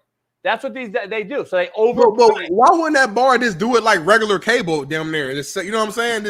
You can't. The bars aren't allowed. It's a business. It's an LLC, and it's under a whole nother deal. So they have to be charged as a business and an LLC. So what they do is, so if let's say they charge you $20 to get in because we have the fight. Yeah. But they let's say they streamed it on a bootleg shit, and so now they're illegal and crooked for getting over on you getting into the bar, and they're not having to pay Sunday ticket or you know HBO. Let's say back in the day when the fight would have been on probably HBO, they would have had to charge like per box. Remember the box or the red box or whatever? Yeah. It's all money, homie. It's all conglomerate. It's conglomerate shit that we have no idea about. Look, I don't know the true ins and outs. That's the best I could explain it from what I've known talking to different people about it. So I didn't sound too ignorant. I still might have sounded a little ignorant, but that's about as good as I could have done on this. All I know is it's a triple the amount lawsuit and litigation. It's a payout of 3 times the amount. So if it's $4.7 billion to the fans and another $100 million to the bars, then just do the math. So the original deal was probably $1.7 billion, and they triple that amount as far as what the result was. Now the NFL will go appeal it today, and then there'll be a drawn out fucking litigation and fight. Right. So, as always, it's always a money grab. The fan will get fucked. The fan will get fucked. Got games streaming on Amazon, fucking Netflix, regular TV. You gotta own 8 things to watch all the games this year. It's crazy, man. So we shall see. But staying, I guess, with an NFL topic, kind of NFL adjacent. Talked about this the other day, man. It was going viral online when Matthew Stafford's wife came out and basically said that she used to date his backup quarterback in college. She did it to make him jealous. Well, she came out again, I guess, recently, kind of quote unquote ripping all the insecure men for the reaction to her sleeping or dating her husband, Matthew Stafford's college backup QB. And she had a caption in her post saying, realizing how many insecure men there are out there. So grateful I married the complete opposite, is what she said in her recent social media post. I guess I'll give my take on here. Listen, I mean, are there insecure men out here? Do men have insecurity? Of course we do. But at the same time, this conversation to me ain't got nothing to do with the insecure men. It's about there's certain things as a wife and as a husband that you just keep in-house. And especially in this position. I think any position you keep it in-house. I wouldn't want my girl, and I'm not some big star, I wouldn't want my girl going around saying she slept with my backup defensive tackle like that, or dated. I know we're assuming they slept together, but dated, whatever. My thing is this: why say it? Why? What's the win in you saying that? You know you're with one of the premier players and quarterbacks in the NFL. He plays for the LA Rams. He's in Los Angeles, one of the biggest markets, Super Bowl champion. And it's the off season at that, meaning that in the media, it ain't much to talk about right now, Kelly. So for you to bring this up, you had to know that it had the potential to go viral. And my thing is, I think you did know and you just didn't care because that's what you wanted. You know, you're on a podcast. I don't know if it's your podcast or your friend's podcast or whatever the case may be, you're on it.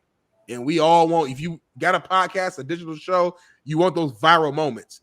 But don't do it at the expense of your husband. Now, again, is it that big of a deal? No, you're still married. He's good. But I guarantee Matt came home after, seeing this online, seeing it go, in all the articles and tweets and all the trolls. Maybe his teammates joked with him, whatever. I'm sure he came home that night like Kelly, what we doing? Like, why you put that out there? Like, I'm sure is she admitting? Like that, but it's the principle. Is she admitting to intercourse? Because that's what it sounds like. She didn't say, I didn't fuck the guy, I just dated him. She didn't say that. So the original thing was I dated, meaning everyone took it and said, that means fuck. Right. Which, I mean, let's be real. If you're dating somebody, especially in college, but if you're dating somebody, unless you're celibate, 9 times out of 10, you probably are having sex. But she never. But she wasn't. But that's not how I took it, though. I took it as in she was fucking with Matthew Stafford, and then she said she went on the side and was fucking dating, whatever that means. So that means, were you actually just fucking with Matthew Stafford and I'm gonna go out with him tonight? And that doesn't mean you had to fuck. I didn't read it like that. I didn't read because I think we always almost read it like she like cheated on Matthew Stafford. I read it like her and Stafford was kind of like on some on and off shit. But he was kind of playing games. So during this particular time, she was single, but she knew she wanted Stafford. But Stafford was on, he's young, balling quarterback, probably fucking around. She's, I'm gonna make him jealous. So she went. Here's my point to that. Here's the point to I'm trying to help her out and hope that that's what she meant. We all know what it meant, but I'm trying to help her out because she had the opportunity to come out in this post and say, I was just fucking around and fucking with the backup. But I never had sex with him. She could have cleared the airway. She did not. That was my whole point in asking that question and how you took it compared to how I took it. She had the opportunity at least to say, I didn't really embarrass my family. I was just talking and I didn't fuck them. You know what I mean? Like, right, she had the opportunity, homie. She even looks worse now to me because you had the opportunity. That's my personal opinion. So, it is what it is. Here, I want to show you a picture of who I'm telling you is the devil. And who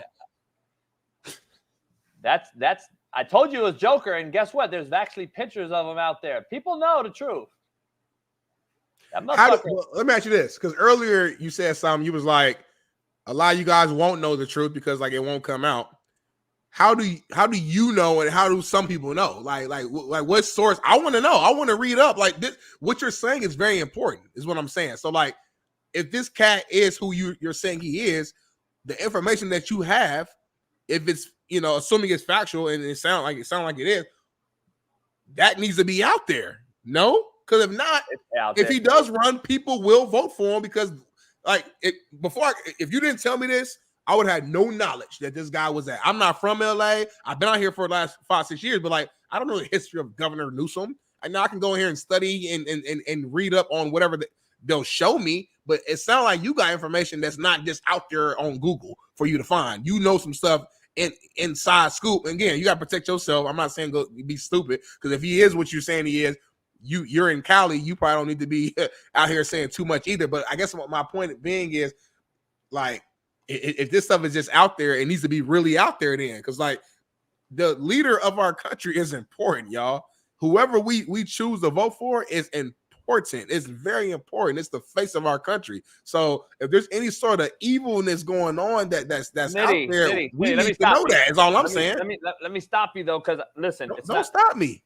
I say ignorance is life threatening, and I mean it in the best way for you, because I consider you a friend. If you don't go do your research prior to the vote and having this understanding and care, the care you showing right now on, I want to know about this dude right here. It should have already been done when you're a grown man and you can vote. That is why I don't agree with the 18-year-old voting rule. I don't believe 18-year-olds are grown men like all you and Matt and other people think. I believe there's. I don't believe that you should, just because you could go to war, well, you could vote. Let's be real. You're 30 and still finding shit out every day about everything. But we 60. You never stop learning. So I don't like that argument. I'm saying you're talking as if you know some shit inside school that motherfuckers don't know. I'm not talking about the basics that we can all read. Yeah, but that's why I said everything. You're 30. You're learning about everything still. I'm 48. Yeah. I'm learning about everything still. We're never going to learn everything. Right. All I'm saying is, if you don't go do the things, if you don't research what's important to you, and if you are going to be a voter and you're going to go into, that's why I've never voted, Smitty. I don't claim to be a politician and know all things about politics. All I do know is that this motherfucker's been a criminal, and whether it's on the books or off the books, forever. Just like Biden, just like I know Trump's done things to get his wealth. And that's why I was shocked. I thought it was a joke that he was actually running for president back then, because I was like, this guy's never been a politician. But politicians and crooks and billionaires are all the same people. Let's be honest. They roll with the same crew. And this guy right here is in the same circle. And whether he's left or right, I don't care. I don't believe there's a left or right anymore in this country. I believe there's like a fucking true like coup and like a cult, and then I believe there's like a delusional side which thinks that they're all right about everything, and if you are not on board with every single policy that I believe in, then you're left, not right with me. You're not conservative if you have a different approach on healthcare. You're not conservative if you have a different approach on abortion, because I don't lean right with abortion. I believe the woman should do what the fuck she wants to do. Right. Like, they're forcing. So one side's forcing you to have the baby. The other side can kill the baby after she's even born. Like, who the fuck gives you the right to dictate anything about another human? Right. That's what I don't understand. That's what I don't get. That's what I don't understand. And that's the part that just kind of irritates me when it comes to this. Like, come on, man. Just so if I don't agree with you on abortion, homie, you can't be in our right circle, Smitty. Like, fuck that. It's like you got to be all in. I mean, it's the same thing. Not to switch gears, we'll stay on this, but like it happens like in the race conversation too. Black community, like if you don't believe in every single thing that this community believes in, then you sell out or whatever the case may be. It's like we're all or nothing. There's no gray area. It's like, well, damn, like. It can't be that way. There's multiple policies on both sides, so and multiple opinions on both sides to where, yeah, maybe there's a handful of things that I think this side does is wrong, and I agree with this side on. Like that don't make me. That's why I like when you say you're an independent thinker. I think that's probably the best way to describe it. I think we all should be that. Honestly, I don't think nobody should just be this or that. Now, again, you might lean more towards one side over the other side because the totality of what they support and what they believe in fits what you are. I get that 100%. Nothing wrong with that. But to say I'm just all in on every single thing that this side does versus the other side, I just think it doesn't make sense on either way. So, man, that's why it's just a stressful time, man. Like, you know what I mean? Like, whatever direction we go or whatever happens, I just feel like it's gonna just, I don't know. I guess the concern for me, the shit that makes me uncomfortable is just the not knowing of what's going to happen. Not meaning like who's going to win. I'm saying regardless of the winner, just how is that going to impact the next 4 years here in California, but here in the country altogether. So, but see, like, when you talk about abortion, listen to the people. Like, I'm not a stat guy and all that, but just over the years since I was a little kid, listen to the people. Like, I believe 6 out of 10 Americans in the world, in this country, believe abortion should be legal. We don't know if they're right or left or whatever. You can go do your stats on that. No one's interviewed every Democrat, every Republican, and then did a stat. But let's shut the fuck up if you think that's true. There's no way possible. All I'm saying is 6 in 10 of Americans believe abortion should be legal. 65% of women believe that. I thought that's low to me. I thought every woman should believe in it. Like I thought they would. I'm saying, yeah. Whatever the woman wants to do in her belief, I'm with her. That's just what it is. Because we got rape victims out here who are forced to have a baby. That's insane. That's insane. Like, listen. And Master Wu, you could use birth control and have self-control. And then I can dive into your life and break down every single fucking thing you've ever done wrong too, and say you could have fucking not ran that red light, Master Wu. You could have not got that DUI, Master Wu. Right. But you did. You did. You made a mistake, homie. You're now judging humans' mistakes. You're now the fucking judge and the jury and the executioner, Master Wu. You're now Almighty God and Jesus, and now you're fucking sitting here judging everybody. Here's the thing about it. So you fucks are pro-God and Jesus and Christian, and then say on this side, doesn't God and Jesus say don't judge nobody? And yet you want to judge everybody? You guys are fucking the most hypocritical fucks out there, dog. There's nothing worse than a crooked Christian, number one. And there's nothing worse than a fake-ass fucking so-called Bible belt, Bible-tearing fucking guy that walks around and he's so mighty in God, and I believe in God, and you should do what the Bible says, and you're out here fucking little boys. Get the fuck out of here with that bullshit, homie. Miss me with your high and mighty shit that you all out there have when it comes to certain topics, and then try to exile somebody because they're different thinkers than you. Fuck out of here with that bullshit. Motherfucker, you should be proud and respect the fact that humans in America, the home of the brave, land of the free, should be independent thinkers. That's what we were trained to be. That is what America is, the free world. We were supposed to be have the ability to be independent thinkers. So why now is that such a fucking problem? Because I know why. Because you weirdo fucks over there on the left have created this demonic ass fucking sense of being, and you don't want that. You don't want the fucking right for a woman to make the decision. You don't want the right for us Americans to have the ability to do certain things in this country. You are trying to change amendments, Smitty. What? That's not coming from Republicans. And I don't give a fuck if you're a Republican or Democrat. I really don't. Me and my boy were arguing last night about the debate. You know, my boy comes and plays poker all the time. He was like, man, fuck this. I wouldn't vote for Trump ever. He's a liar, blah, blah, blah. And I go, but guess what? There's two guys up there. Who you voting for, homie? Like, let's be real. There's two dudes up there last night. And if anybody wants to say, I'm still voting for Biden just because, then you're really, truly ignorant, and you really, truly don't care about what's going to happen here in the future. Like, let's be real. Let's just be honest. Like, yeah, I'm actually, like, more left-leaning when it comes to abortion, to be honest. Like, that's just true. Because I'm fucking for the woman.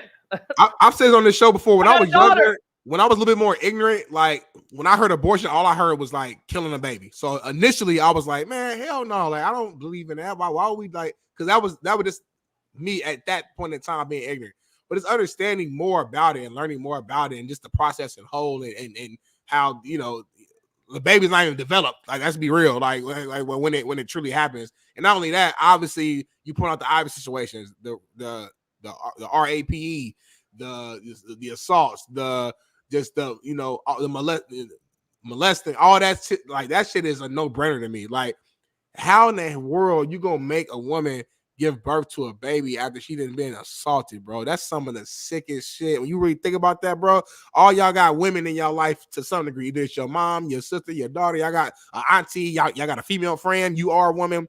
To be in that position where you have to give birth to somebody after they done assaulted you, that is sick. So, and you think about, again, the health situations. There's women that die still to this day. It might not be at a high clip, but it happens because of pregnancy. And even outside of the death, just the health struggles they deal with during the 9 months of pregnancy. I remember my mom, when she was pregnant with my sister, and my sister kept, I think, laying on one side of my mom's belly, and she was in immense pain and had to get rushed to the hospital. And like, seeing that, I was young at the time, I'm like, damn, like, that's kind of scary. Like, seeing your mom get rushed to the hospital on the ambulance because of the pregnancy. So these women, what their bodies can do is phenomenal, but it's also a very risky situation to have a baby. So I agree with JB on this. Like, 100%, it should be a woman's choice on that.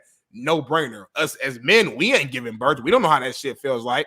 Why should we be the ones deciding what they should and shouldn't do? It don't really make sense in that situation, which is why JB is correct in saying that, like, just think with your own mind. Let's stop letting people influence your thoughts, bro. Stop letting a group, red or blue, define your thoughts. Use your own knowledge, your own feeling, your own experience, and your own common sense to pick what you want to believe in. You know what I'm saying? And listen, if you are more far right or you are more far left, but there's certain things on the other side that make sense, it's okay to say that. You ain't got to feel like scared. Some people are almost scared or nervous to like put out their real opinions about certain things if it's not in alignment with the majority of whatever side that they lean on. We gotta just keep it funky and keep it real, man. Shout out to DJ K for being a new member. And somebody in the chat was like, "Oh, you're wrong, JB. That there's states that approved abortion, blah blah blah blah." Well, I think right now it's like it is up to the states. I believe so. Do not quote me on that, but I think right now because Roe v. Wade got reversed, so I think it kind of got switched to a state situation.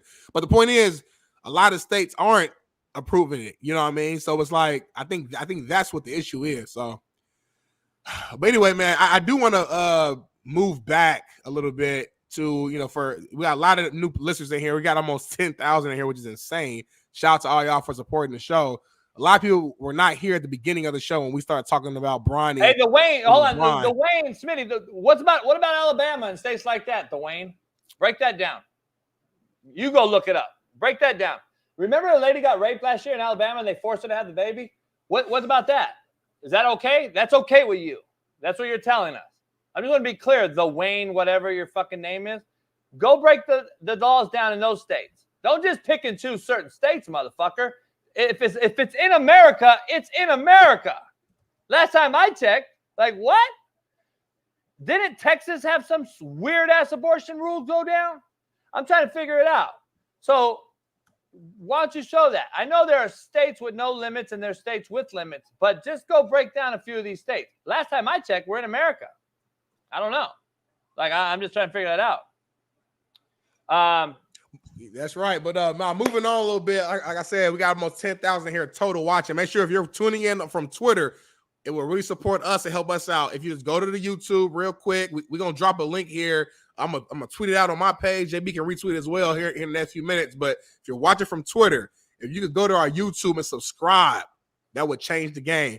But moving back to a Bronny LeBron conversation that I know a lot of these new listeners were not in on. A thought came to my head, man, about this whole situation. We got JJ Redick, who we know LeBron is a good friend with and had a podcast with. Now his son, Bronny, just got drafted. It seems like whatever LeBron wants, he's getting and achieving. So this question came to my mind, JB. Is LeBron James the most powerful athlete we've ever seen in any sport? When you think about the control that he's had over the league, you think about the control he has over media and how ESPN often leans towards whatever, LeBron wants and kind of favoring him and his narrative. You think about, coaches who have been fired, whether that was in Cleveland, whether it's in LA or what have you, whether that's, when it comes to getting the players he wants on his team, when it seems like whatever LeBron wants throughout his career, especially the latter half, he has getting. And people have said, hey, he's earned that, because of how great he's been for so long, how great of a leader and a face of the league he's been for so long. So he's deserved it. But whether you think he's earned it or not, is he the most powerful athlete that you could just think of in any sport? Take your time. Powerful. No. Who would you put ahead of? Like, who's on your mind when you say that? Like right now? Again, all time. So the question is all time. So you think about all the greats. You think about MJ. You think about. Yeah, he's not close. Like he's not even close. Like he's not close to MJ. He's not close to Kobe as far as worldwide. He's not. Power. He'll tell you that himself. He'll tell you that himself. You go to China and shit like that, motherfuckers was walking by LeBron and grabbing Kobe jerseys. They didn't even know LeBron was. I'm just telling you. I think you're not understanding my question. Like you're talking about popularity right now. I'm talking about when it comes to like the control and power you have over the league in which you play in. We don't know, though. Power in NFL, LeBron power in NBA. I don't think I can make that call because we don't know. We don't really know what he had to do with this. We don't know. We're assuming. we hear ESPN talk about him and shit, but like, I don't think it's bigger than what Tom Brady had or even Aaron Rodgers in his prime. What Mahomes is becoming, but we don't know what are they really pulling strings like. We can use common sense though, JB. There's no way in hell they draft his son without LeBron. Come on, bro. Oh, I know that, but that's team. That's a team thing. You're talking about power. You're talking about one team or the league. Like we don't know. A team? I don't know. I'm talking about league. He got his son drafted to the Lakers. I don't know if that's a true big time power move. I believe that was like a favor, rub my back, I'll rub your back deal. But we've talked about all the coaches that we know he's played a role in getting fired over the year, whether that was in Cleveland, whether it was in LA. We've had these conversations before, JB. Listen, do I believe he can drop a text message to somebody and get something done? Yeah, of course he carries weight. His name carries weight. There's no question. Like, I'm not saying that that's not the case. Like, I believe he is powerful. But to put him in there as far as we don't know really what strings he pulls in the league as far as a league. That's power player. Like, is he an owner level power player? Like, can he make moves and get coaches fired? He's had a lot of coaches fired. People say he's had, and then people say he's hired a lot of coaches. So, and everybody on the social media, and from Kendrick Perkins to whoever, are always talking about LeBron's team. This is LeBron's decision.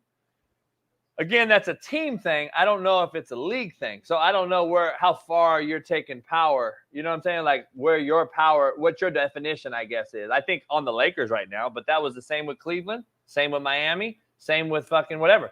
I believe he's powerful on that team because of who he is, though. But does he have impact on the league? I don't know. I don't know. I think you do, man. Because I mean, you're the. I mean, that's what I say. We think. So that's why I'm just saying. I don't know. I mean, that's what the show is. We give it our opinion. Yeah. A lot of shit we don't know. So that's everything we've talked about today has been just an opinion. So that's what I'm saying. I think when I think about the guy who's been the face of the league for the last, you call it 20 years. I don't say 20. I say last 12 or so years. He's been like the clear cut face of the league.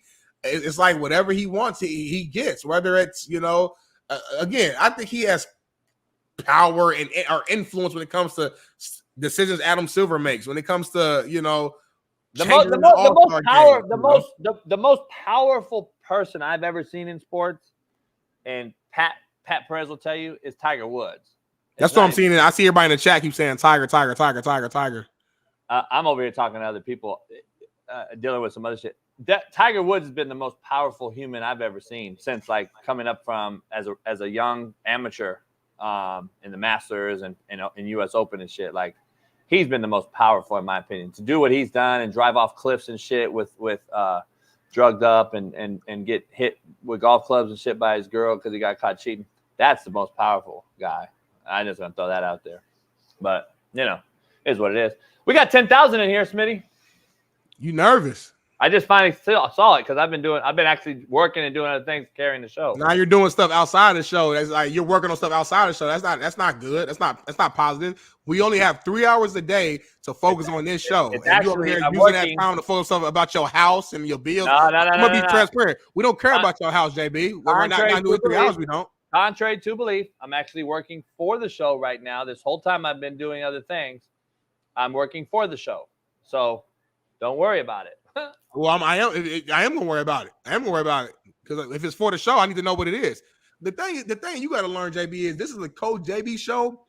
Thank you. You just said it. You don't need to say that. No. With Big Smitty. Yeah, but you're in the title for NFL season. I don't like this title no more. We gonna come with a title ain't got no names in there. It's gonna be like the fucking. It's gonna be the Keep It Real show with Big Smitty and Coach JB. It's gonna be shit like that. I don't like this show because this title. This title has got Coach JB show real big with Big Smitty. I'm a big role in this fucking show now, JB. I'm the only coach you've ever had that stuck around through this entire time. And not just stuck around, impacted the show, impacted how you are as a person on this show, made the show better, came out with segment ideas, helped with the rundown, cut clips on social media, meet with you. Have you ever had 6,500 people on your Twitter? You know what's crazy? You're welcome. You know what's crazy? I got 5,600 followers on Twitter. So I got more people outside of my... You're welcome for my retweet. Yeah, but hold on.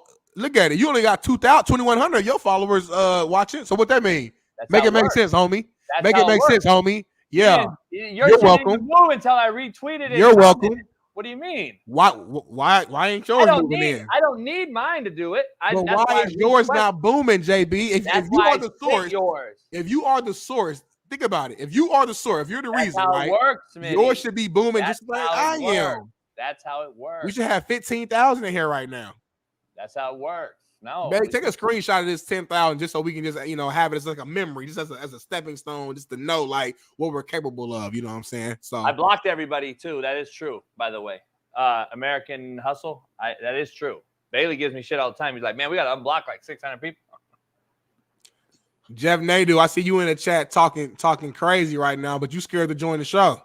You scared to join the show. You ain't even get kicked out the show. You just been scared to join all week, but you in the chat talking crazy. Smitty whining as usual. Smitty this, Smitty that. Say that on the show then.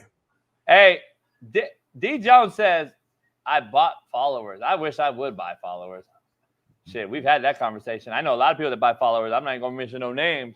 I know a lot of people. I know a lot of people that buy followers. I'll be goddamned if I bought a motherfucking follower. I'd be goddamned if I bought some pussy. I'd be goddamn if I bought anything fake. Let's just be real. Hey, y'all, I just want to say shout out to all my haters in the chat. I know y'all wish y'all could be me. I know y'all wish y'all could be the host on this show. I know y'all wish y'all could be friends and know who Coach JB is. I know y'all wish y'all could work at Fox Sports and be on a live TV show for almost 2 years straight. I know y'all wish y'all could have the contacts I have in my phone, the people that I've been able to sit down and interview with, and the places I've been, the Super Bowls I've been to, the traveling I've been, the countries I've visited at such a young age, all in my 20s. I just turned 30 a few months ago, y'all. I know a lot of y'all who are 30-some, 40-some, 50-some years old who haven't done shit with your lives ever, who's at home right now struggling to pay your bills, you're single, or you're with a wife who doesn't love you, doesn't fuck you, doesn't care about you. I know y'all wish y'all had my young wife because I'm not even in my prime yet. I'm just now going. So I appreciate all y'all haters who say y'all not here for me. Y'all here for JB. That's cool because understand this. When you support JB, you support me indirectly, baby. The more views we get, the more money we get, the more crowd we get, the more reach we get, the more brands that want to be with us. So whether you hear from me, JB, Bailey, or just a troll, we thank you. We appreciate you. That's what y'all don't understand. I appreciate it. I'm going to do a hater of the day, a hater of the week segment, probably start either next week or the following week. And a lot of the time, it's going to be somebody in this chat because I love y'all so much. Thank y'all. I appreciate y'all. I know y'all want to be me. I'm sorry that y'all can't. I'm sorry. It's only one Big Smitty, y'all. I apologize that you didn't work hard during your life and that you were lazy and that you got shitty grades and you were a shitty person and you didn't go to college. You didn't go become an all-conference player. You didn't earn a scholarship. I apologize for that. I feel sorry for your life. I'm sorry for that. Go ahead, JB. Man, if y'all knew what I was doing. Listen. You over there sitting nudes and stuff? You over there taking DPs under the table to your AEs? What you over here doing? No. It's all show related. Don't get it twisted. Is it money related? No, it's just certain things. If it ain't money related, it's just certain things. Real quick though, while we're waiting to see if Shaun King's coming on, at what time he's coming on, real quick. I'm gonna ask you true or false, cap, no cap, capped or fact, whatever you want to call it, or just hell yeah, hell no. We got so many different ones we could do.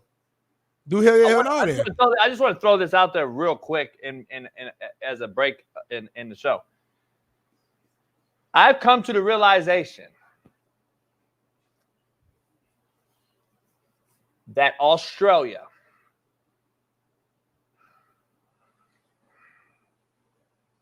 has the baddest white bitches in the planet Earth. I'm just saying, though. I gotta walk away. I don't want to disrespect America. I gotta be real. Australia got the baddest white bitches on planet Earth, homie. I've been on this thing for a minute. I'm telling you. Australia. Man. Shit. Australia. You got some bad bitches. I'm just telling you.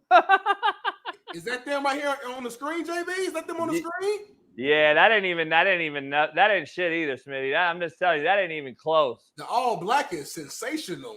Nah, there's so many over there, dog. I'm just I like telling them you. wearing all black though, because of the Man, contrast. listen, I got to go there years and years ago. It's the worst flight in America, in the world. I would never do it again. But was it worth it though, JB? Was it worth it? Yeah, it's over worth it. It's more than worth it.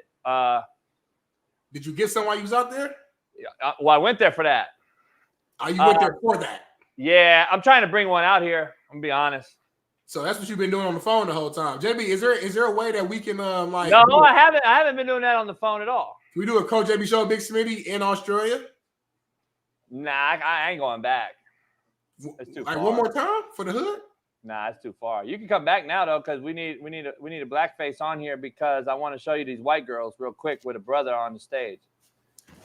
I thought we'd do the rest of the show like that. Trying to see. So listen, a lot of surgery. I'm seeing. Let me see. Nah, this over here on the left, and these on the left on the left side, the far left, and the second from the right. Those real titties. Let me see. I know real, homie. Nah, these surgeries getting good. Hey, nah, I'm just telling you right now. The white girls. And now listen. By the way, the Aborigine or whatever they call it. Say it again. Aborigine. Okay. Aborigine. All right. The Aborigines. Mm-hmm. The Aborigines. Got it. I think all of them are wrong still, but I'm just telling you, those are bad too. Like they got like an olive color skin, like they're like a mix between like an African, a British Isle, and an Australian. And every brother in the chat right now is on Pornhub looking at Australian porn stars. Every brother in here. I don't watch porn no more, but I hope that's not the site y'all going on. That's what do you mean no more? What do you mean no more? I used to watch it. I ain't gonna. Listen. I love sex. I'm gonna keep it real with you. My wife know that. I'm a sexual being. I want it all the time. Not all the time, but often. We got breaking news, by the way, real quick before we take a break. Breaking news before we take a break. No, is it real breaking? Because we be saying breaking news, it'd be like some boot. Like, is it really breaking news, or it's kind of like a cool story? Nah, it's real. Pelinka actually has something to say. Drafted Bronny James in the first round, and I'll be honest with you, it was fucking nepotism. You have to understand that JJ and I didn't want to pick him, but LeBron didn't give us a choice. He told us either the Lakers pick Bronny or he would demand a trade to the Celtics. LeBron said he'd go for a three-peat with Jaylen Brown and Jason Tatum. Bronny might be shorter than a garden gnome, and he might lay more bricks than a tequila-fueled Mexican construction worker, but his dad made us draft him. We'll be back in 5, man.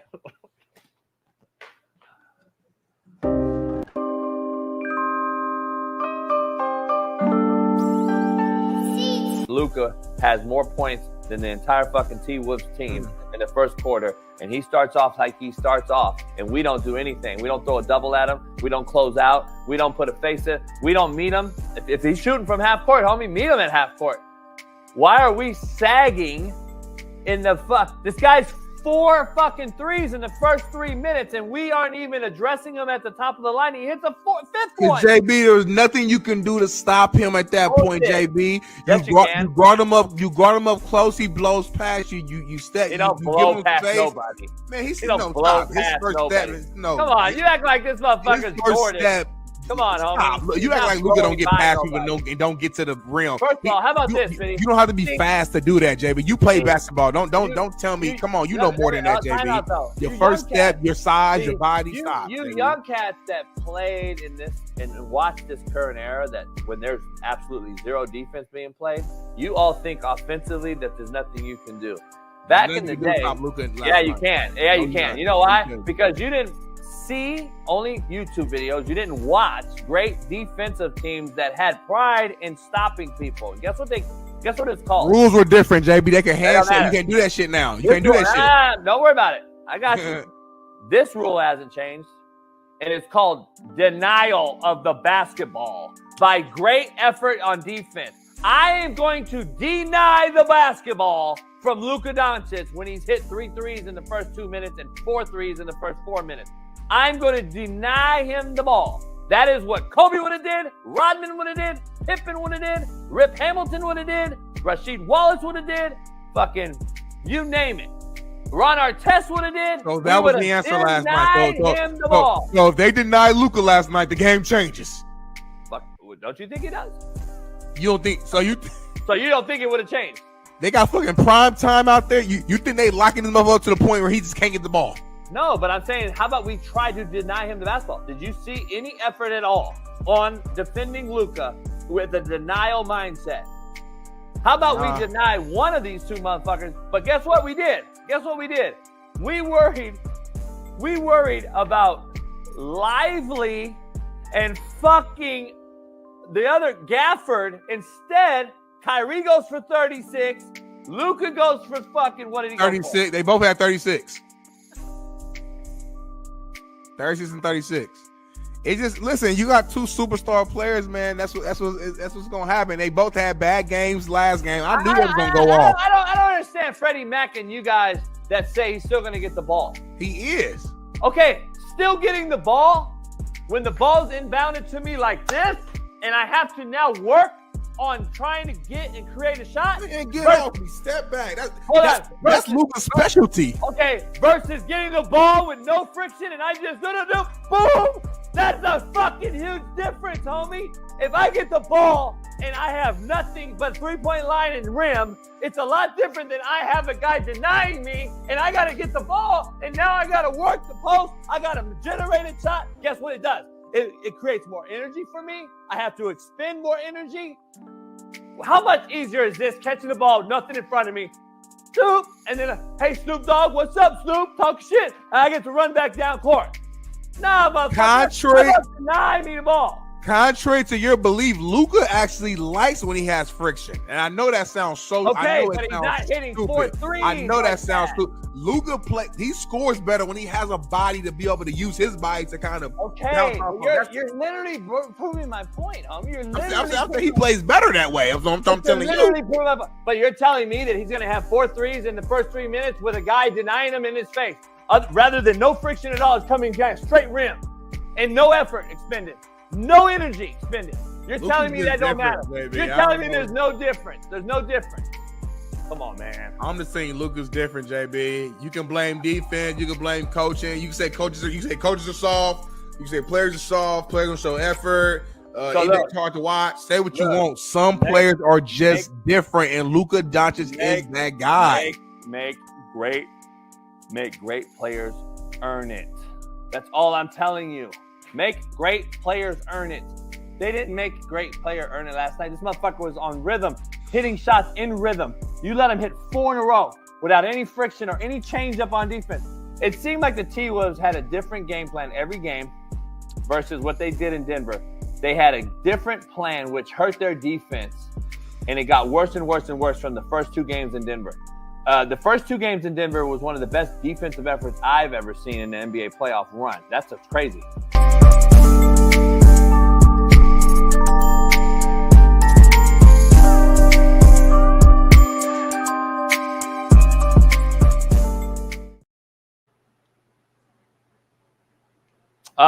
We back in.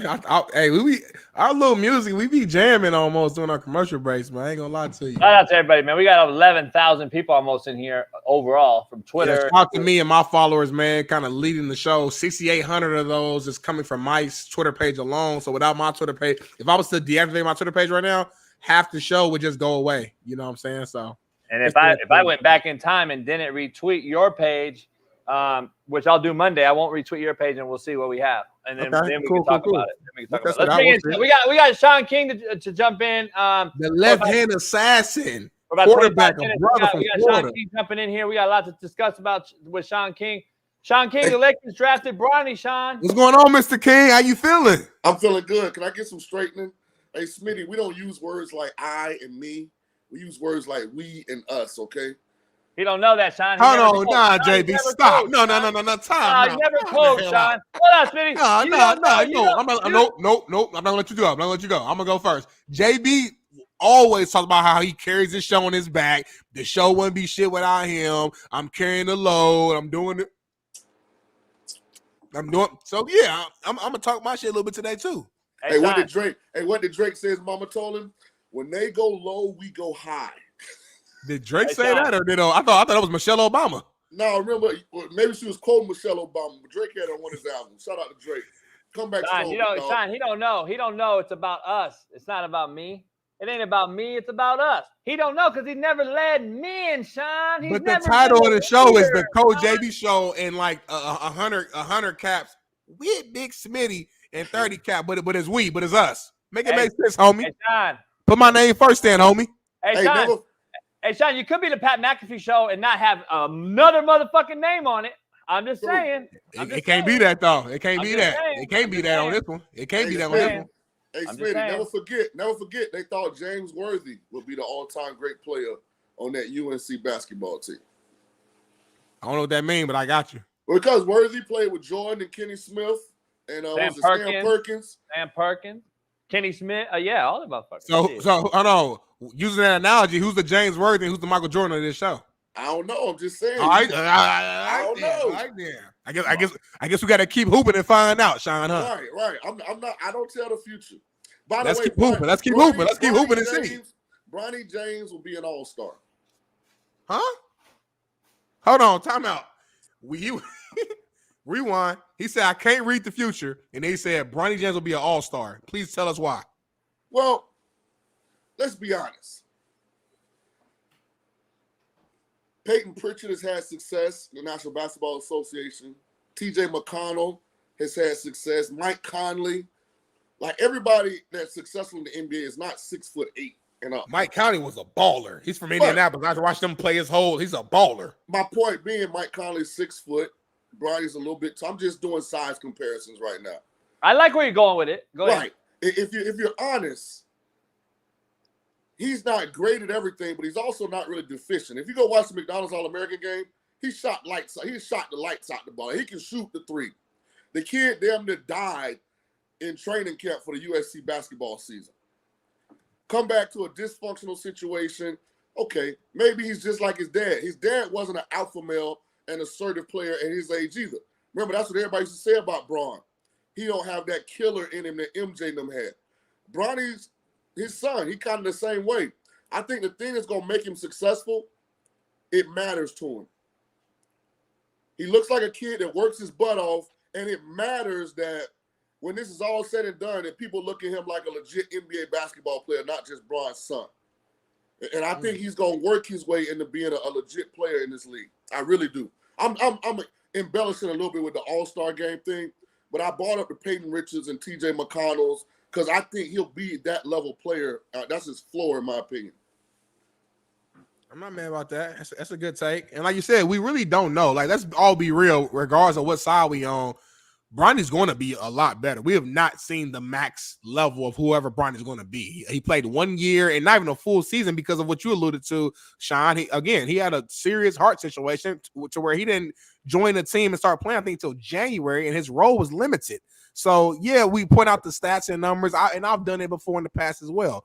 And I understand why there's so many question marks because we're believing in something we haven't seen. So that we're having to use faith right now that based upon his genetic makeup and the work ethic and the athleticism that he has, that he will become something. And listen, what better position to reach your peak than playing alongside your father, who knows everything about you, obviously, and knows what your weaknesses are, what your strengths are. And if anybody can bring out the best out of you, it'll be your pops, who's one of the top players we've ever seen. So I think we're jumping the gun on this. I don't think he's going to play, number one. So I think you're all. No, I'm not talking about this year, JB. Hell. Year two. I don't know if he'll ever play, to be honest. He's going to probably be a G League guy, let's be honest, this year. He'll go down to G League. And then this was a rub my back, I'll rub your back type of situation, in my opinion, for the loyalty that he's going to finish his career in L.A. And L.A. takes care of their superstars. They always have. They always will. The one thing about the Lakers you can't knock is that they take care of their guys.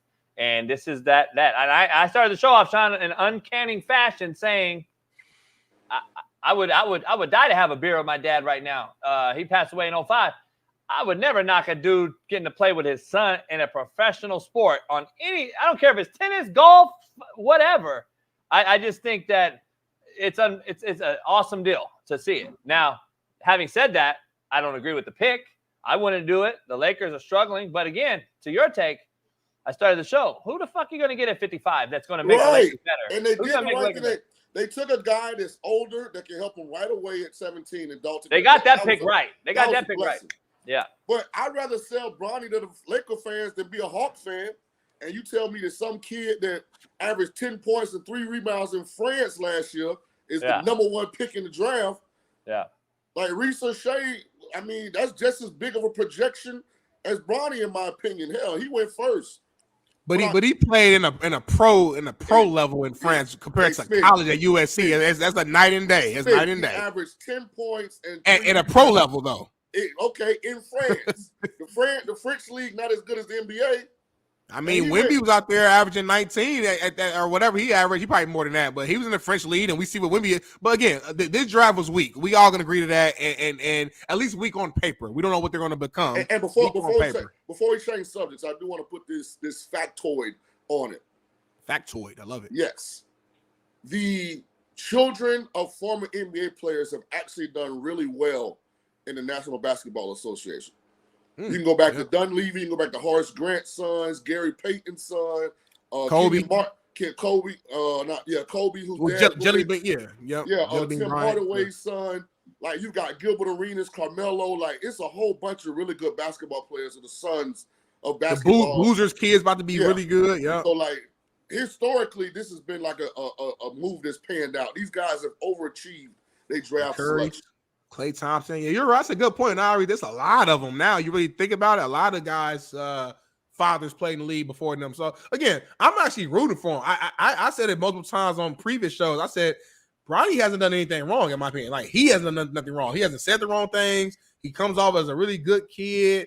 He comes off, like you said, someone who works hard. It just, when I remove my emotions and I think about it from a just straight fact standpoint of what we know currently, he didn't do enough at USC to get drafted. So again, if you take somebody who has his exact same skill set, same size, the exact same story, but his name was John Doe, he's not drafted.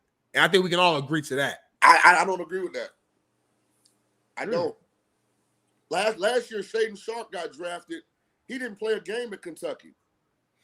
He got drafted because of the way he was rated coming out of high school. The NBA does it every year. Like, the NBA draft is the most projective entity that we've seen in professional sports. So very few of the guys drafted in the NBA in these 2 rounds are thought to be guys that can come in and play. If you listen to the commentators for the lottery, what was it, Wednesday night? Yeah. Hell, every pick, probably a guy that's not going to start, probably comes off the bench, potentially a G League guy. They all of them projecting 2-3 years down the line.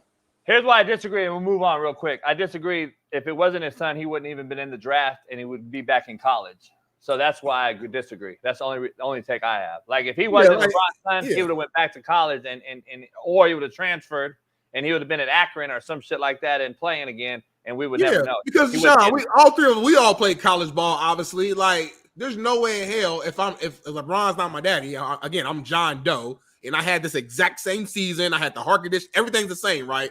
There's no way as a player I'm looking at myself like, you know what? I'm NBA ready.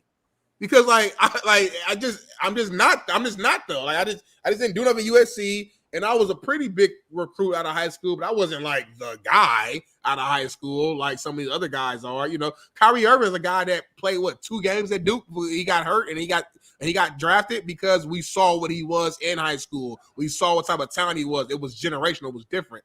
We haven't seen that level from Bronny yet. But again, I do think he can improve. I do think he can get better.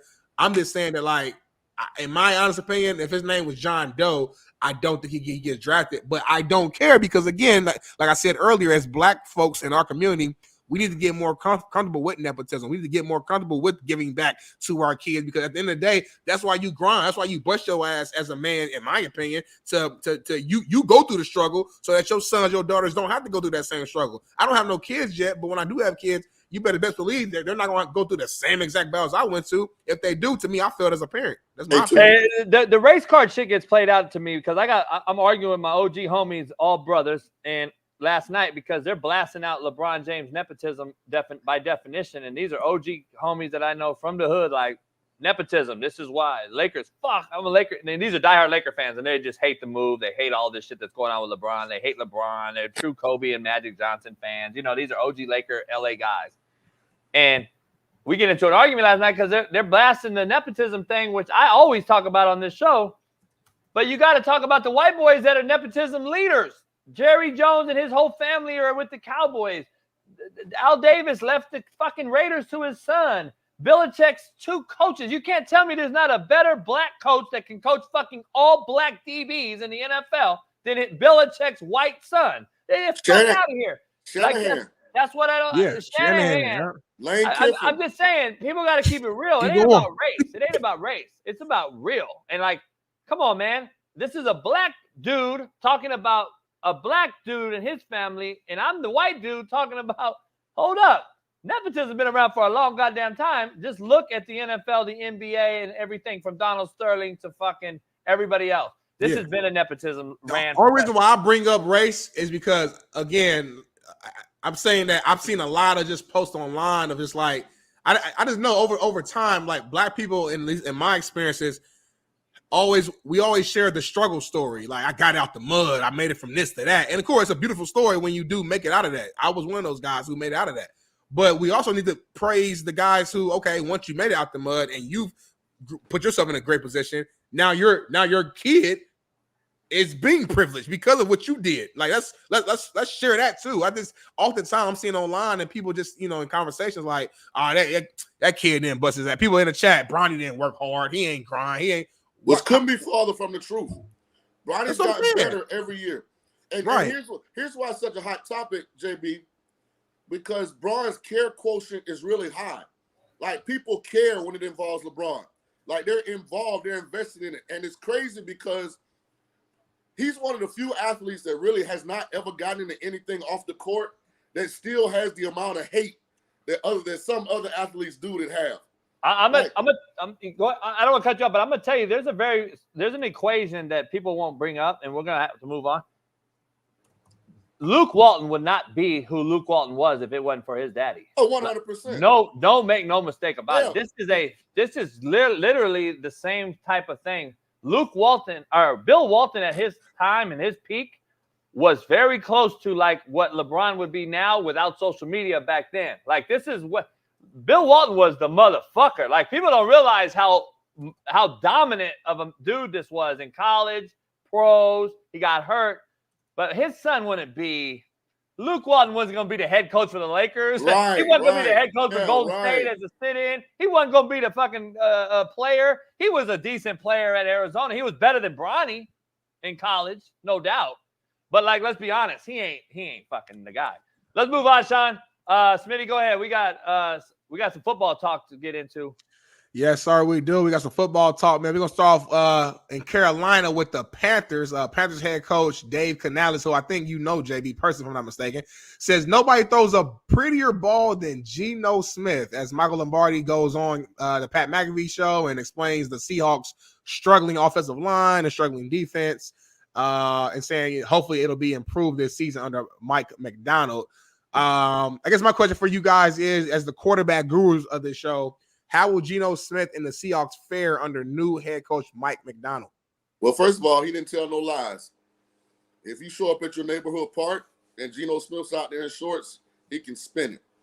But anybody, we've been saying that. It's a beautiful thing to watch now. Canales, if I'm not mistaken, was Geno's quarterback coach in Seattle, right? I've been around. Yeah, and I've been coaching with Dave for a long time. Dave coached with us in JUCO here in Cali. He was at a high school called North Torrance High School, fucking coaching quarterbacks and OC. Then he went to El Camino JUCO, and then Pete hired him as a GA at SC, and then Pete took him to Seattle with him as a quality control off the field guy, and then he just took off from there because it's all who you know. We already know that. So go ahead. Geno's a perfect example of a kid that was super talented, that was drafted into an impossible situation with the Jets. It was so dysfunctional. He didn't have a level of talent needed to win. And because we got a microwave media when it comes to sports, people gave up on him because he didn't instantly reward the Jets for where they drafted him. He bit the bullet, went to Seattle, didn't get in his feelings, worked his butt off, supported Russell Wilson, and now he's got a second chance to show that he should have been a starting quarterback this whole time. But I agree with Canales. Geno can really spin the ball, Smitty. Is he? Would you consider him, Shaun, in your and I terms? And I'm going to try to give it in layman's terms to the audience. Is he a deer in headlights, though, when it comes to brass tacks and down the stretch and in big games and big situations, crunch time, red zone opportunities, late in games? We've seen him kind of, what happened against the 49ers 2 years ago in the playoffs.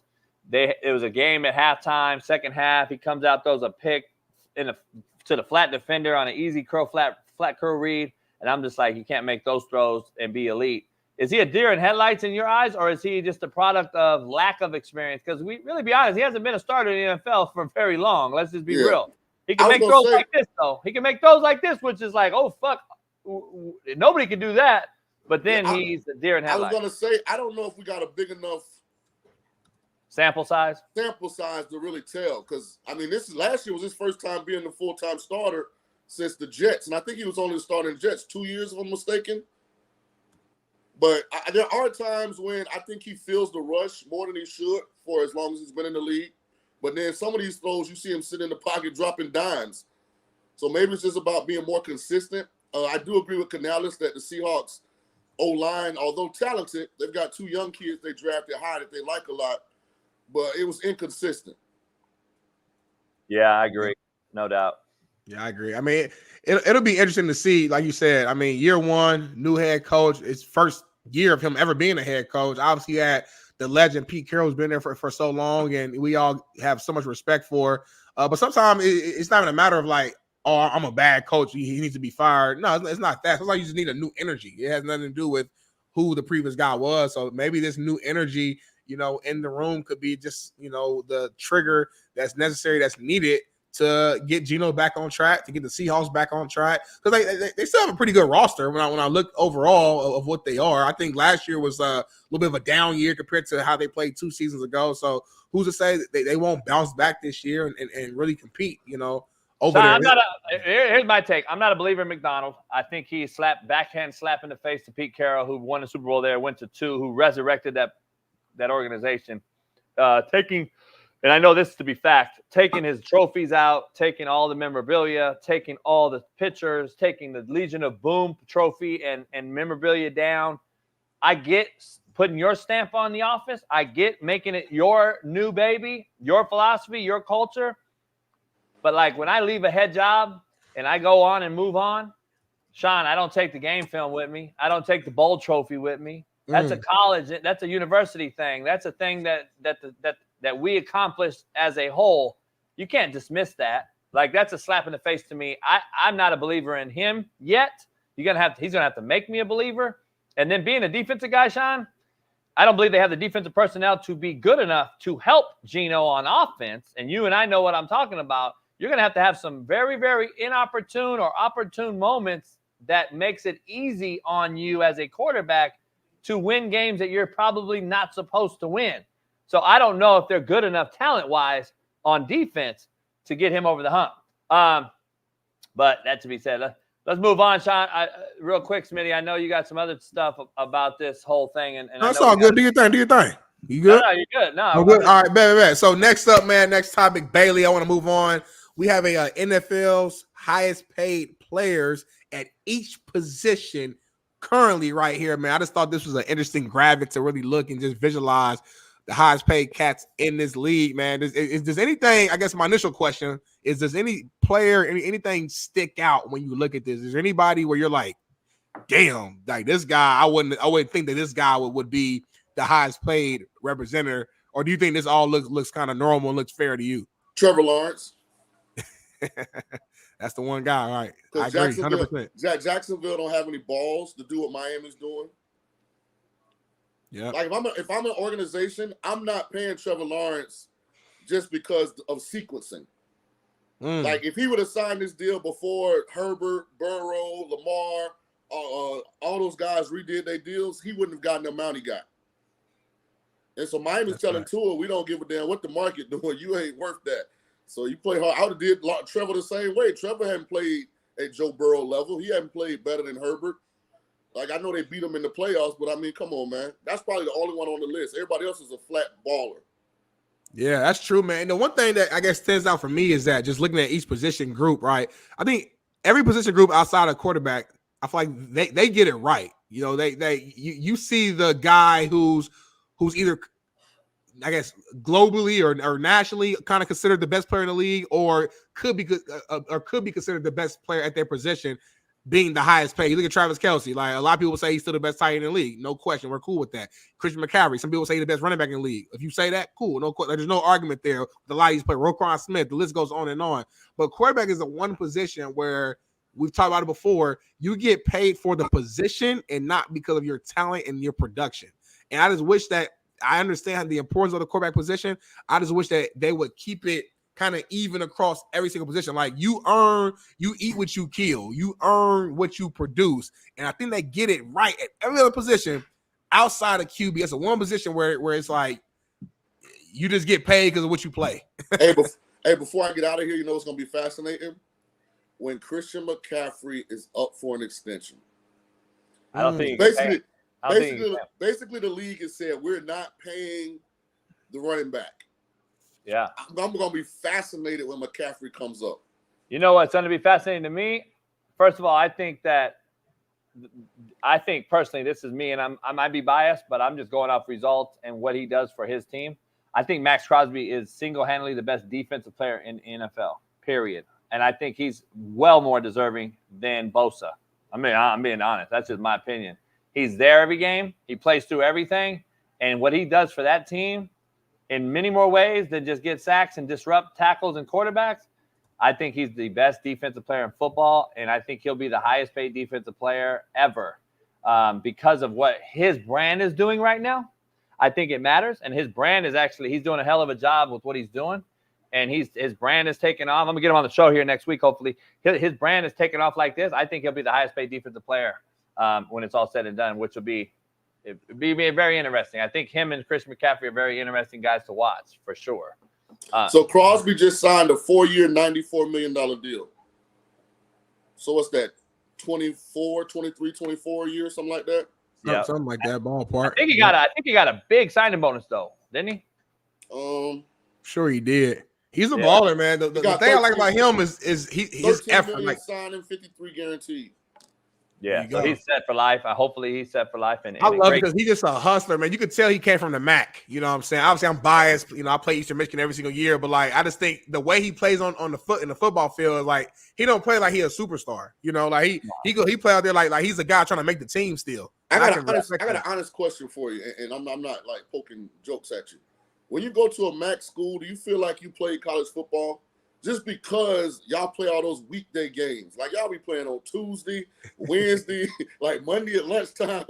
Hey, Shaun, I couldn't imagine coaching that. The thing is, though, those games don't come until, like, the end of the season. So, like, the first, like, 7 weeks, I think the first, like, 7-8 weeks is, like, regular Saturday games. And, like, when I played my freshman year, I went up to Clemson and played at Clemson against Taj Boyd and D Hop and those guys.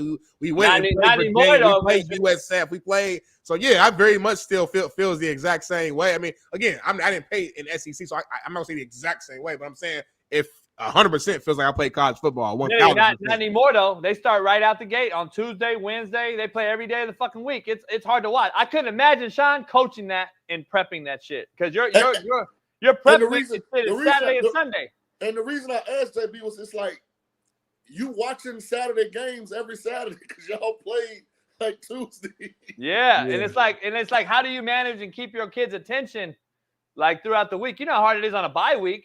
That's basically your week is just structured differently. But like I said, overall, and maybe the schedule's different now, but overall, we would have like 2-3 max like weekday games. It'd be like a Thursday, like it might be a Thursday opener to start the season. But that a lot of people start their season off on a Thursday. Like that's not just a MAC thing. But then around Thanksgiving is usually when we have like we'll have a Tuesday action, Wednesday action, and like so like none of our games is regular old Saturday games. Yeah. Just like everybody. But we got to move on because nobody cares about the MAC. Hey Shaun, real quick. It's better than JUCO team you play for, but continue. Hey Shaun, real quick. let's dive into this last thing before you get out of here. Tyrod Taylor is in the news. And I know you like Tyrod. I like Tyrod, what he went through. That's my dog. That's my dog. He going through Black quarterback. So Drea Michelle is suing him, saying that Taylor, her ex-man, screwing her out of buying his house for the kids.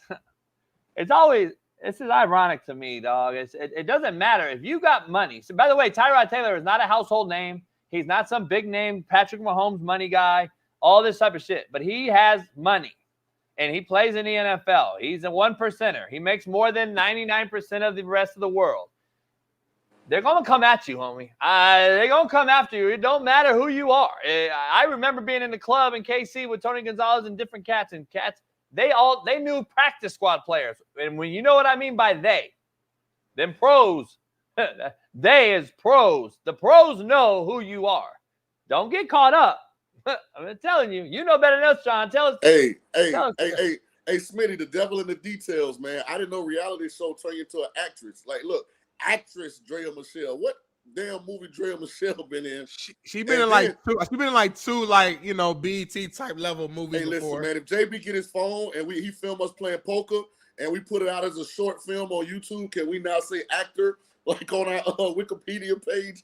I better be an actor. They better call me an actor. Shit. Right. And I didn't know that they had kids together. That other line, his house for their kids. Yeah. I didn't know that. I didn't know Tyrod dated Drea. I definitely know they had shorties.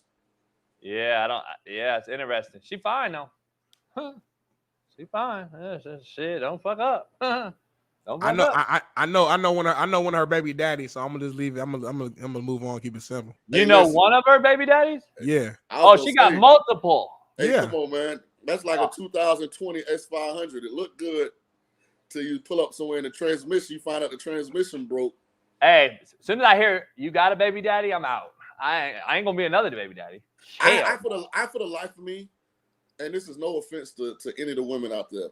Hey, Smitty, by the way, I coached the baby daddy. I know. Okay. I used to by the way, podcast. Smitty, don't act like I don't know. I know you know, but I'm saying I used to do podcasts with you know what I mean? I just gotta keep it. It's like if me and you stop doing this show and somebody, I'm not gonna, you know what I mean? I'm not gonna start clowning you on the show. I don't clown Whitlock on it. You know what I'm saying? Like I just don't do that. You know? Her other baby daddy lived on my couch. Just throw that out there. I want to say this PSA announcement, man. Listen. All these pristine, hardworking, morally upright, beautiful women walking this planet. When did athletes and entertainers become a part of this recycle culture? Right. Like, I don't get it. Like, I see more cats like recycling somebody's ex-girlfriend. Hey, it don't make no sense, man. Hey, before you get out of here, I'll drop something that I learned on that fact, because I used to ask that question every day. Because I was like, I would never. Why would I do? I would want to go find me a regular rando. Here's why they don't. And I found this out being on Netflix and being around these A-list guys. And I'm like, the reason why is because, first of all, they don't trust anyone outside the circle not to do what these ones are doing anyway, which to me makes it like they're already fucking you over anyway and hitting you for big bread. So why just go outside and have a random? But why they don't is because these random ass broads, they're scared to fuck with because they're not in the circle of who you know and who knows you and all this shit. Look at Matt Barnes and Derek Fisher. You look at all the different people that have swapped broads. To me, is like out of the fucking world. But that's what they do. I've learned from all these A-listers. Like, hey, JB, think about what you get on DMs. Imagine a LeBron James, what he gets. Or whoever, A-list guy. Like, come on, man, you got to be careful. You can't just respond. You can't go holler at them. You can't do it because they'll screenshot it, and you'll be out there, Smitty. You know, you're out there LeBron hollering that whoop-de-whoop. It's so hard for a A-list person to go out and meet a regular female that they stick within what they know, and that's what they told me. And I'm like, that's crazy to me. Yeah, I couldn't do it, Tom. That ain't a good enough answer for me, JB. Shut up. Hey, neither. I think they're all when they go to these events and stuff, these all white parties, these whatever. A lot of times it's the same like paparazzi, the same group. So like you just keep saying you're just around what you're around. I think, and then you get a few drinks, whatever. Shorty over there. Y'all know how shit happens, and they end up fucking around. Hey, shit happens. I'm okay with playing with it, but why are you purchasing it? Woo-wee. Store all the time and pick it up and look at it, and then you put it down and walk out the store. Because sometimes when you play with it long enough, that you having too much fun, then you want to play with it some more. You want to play with it again, and next thing you know, 9 months later, you done created something else. Hey, a lot of character flaws in these Gen Zs, man. A lot of character flaws. Yeah. Hey, Shaun, man, you back Monday? Yes, sir. Y'all have all right. a good weekend. Hey, enjoy the weekend. We'll get you out here soon, man. We got to do the poker party. I got to get you out of Vegas. Shaun ain't gonna pull up. He'll pull up. You know, I'm the best. I ain't gonna say that. I don't know how to play poker. Y'all gotta teach me. Shaun, we don't say I and me. It's about we and us. Don't say I'm the best poker player. Don't say I'm the best. None of that. I did it. You was about to though. Your brain went there though. It's about we and us. Come on now. Hey, before I leave, shout out to Matthew Stafford for hiding in them bushes. Go and sit in that car, telling her, "Hey, baby, I need you. I love you. I want you."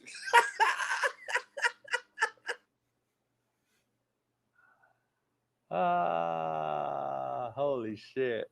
Shout out. I got something to get off my chest. Can I give you a rant? Sure. Let's put you on there, ISO. I'll listen. What I would do if I was president. The number one thing I would do if I was president, Smitty. Yesterday, I went to the store because I love going to stores and shop. Because I made a rant last week about the obesity issue in America. Our boy Jeff Nadu got offended by it, commented on my shit. No longer on the show. But here's the thing I got to say about it. If I was president, I would eliminate Uber Eats. I would eliminate Instacart. But the number one thing I would fucking eliminate is you lazy fat fucks who pull up to the grocery store in your car and you pull up and park in a handicapped spot or a spot and you make the fucking worker in the grocery store cart out your fat fucking food and bring out 30 bags of groceries to your fat fucking wobble body ass who can't get out your car and go get your own fucking groceries. So you're meaning to tell me that you got out the house, got in your car, drove to the grocery store, only to sit in the parking lot and have another motherfucker bring your groceries to your car, you lazy fat fuck? I would eliminate it if I was president of the United States. I would not allow it. You know why? Get back to having some sort of fucking organic family values. You know what it used to be, Smitty? What? You're my son right now, okay?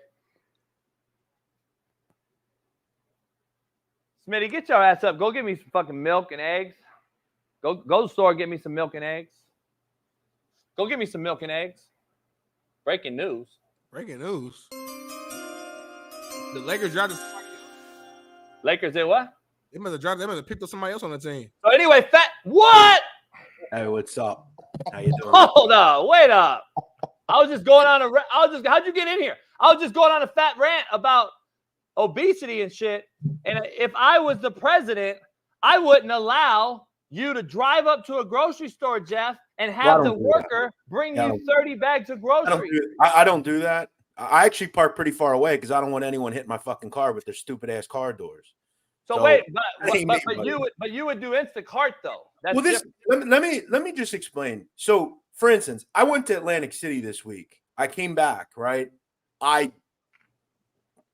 Before I come back, like half hour before I come back, I put the Instacart in. So when I got home, it was already there. You understand? It's more about convenience than anything, right? That's more about what it is. But yeah, I don't. By the way, real quick, Smitty's shock face to everybody is really a shock face because I did not let Smitty know that Jeff was coming in the show.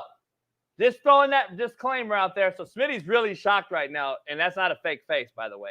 You're a horrible partner, horrible host. You're horrible. I should know everything that's going on with this show. I should know everything.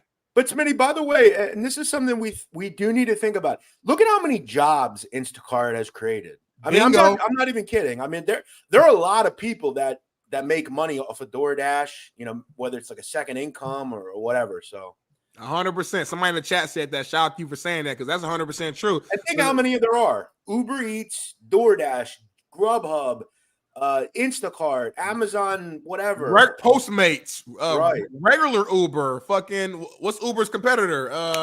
Hey, Lyft. Like, and I'd combat it and say that's why. I'd rather see more guys over here doing some hands-on fucking. But we can't. But listen, go learn how to do some machine work. No, but listen. The problem with that is they're losing their jobs there too because of the robots. I used to go visit these manufacturers when I was working. No, for real. When I was working in sales, our partners were a lot of these engineering and manufacturing firms. We would go in there and they would show the different robotics and the CNC, the different machines and stuff that's automated that just takes care of the work for you. So they're losing their jobs. Actually, I'll tell you another thing too. You know who some fascinating people are? Lyft drivers, Uber drivers. They have interesting stories, a lot of them. I'll sit and talk with them. There's a lady I was talking to last week. She's from West Africa, okay? She told me she makes $100,000 a year driving Lyft. Come on now. Look, she didn't come across as someone that would lie. You know, like some of these people, you know, that's how you can't get a job. You got to do what you got to do. If they're their own boss, you know, good for them, you know? Hey, Jeff, real quick. I want to dive into your wheelhouse because this is the real reason I wanted you on the show today, because after last night's debate, that I had to bring you on, someone that covers it. I posted that picture right there, just fucking around it, and it took off and went viral. I was like, what the fuck, just a picture? I thought it was hilarious.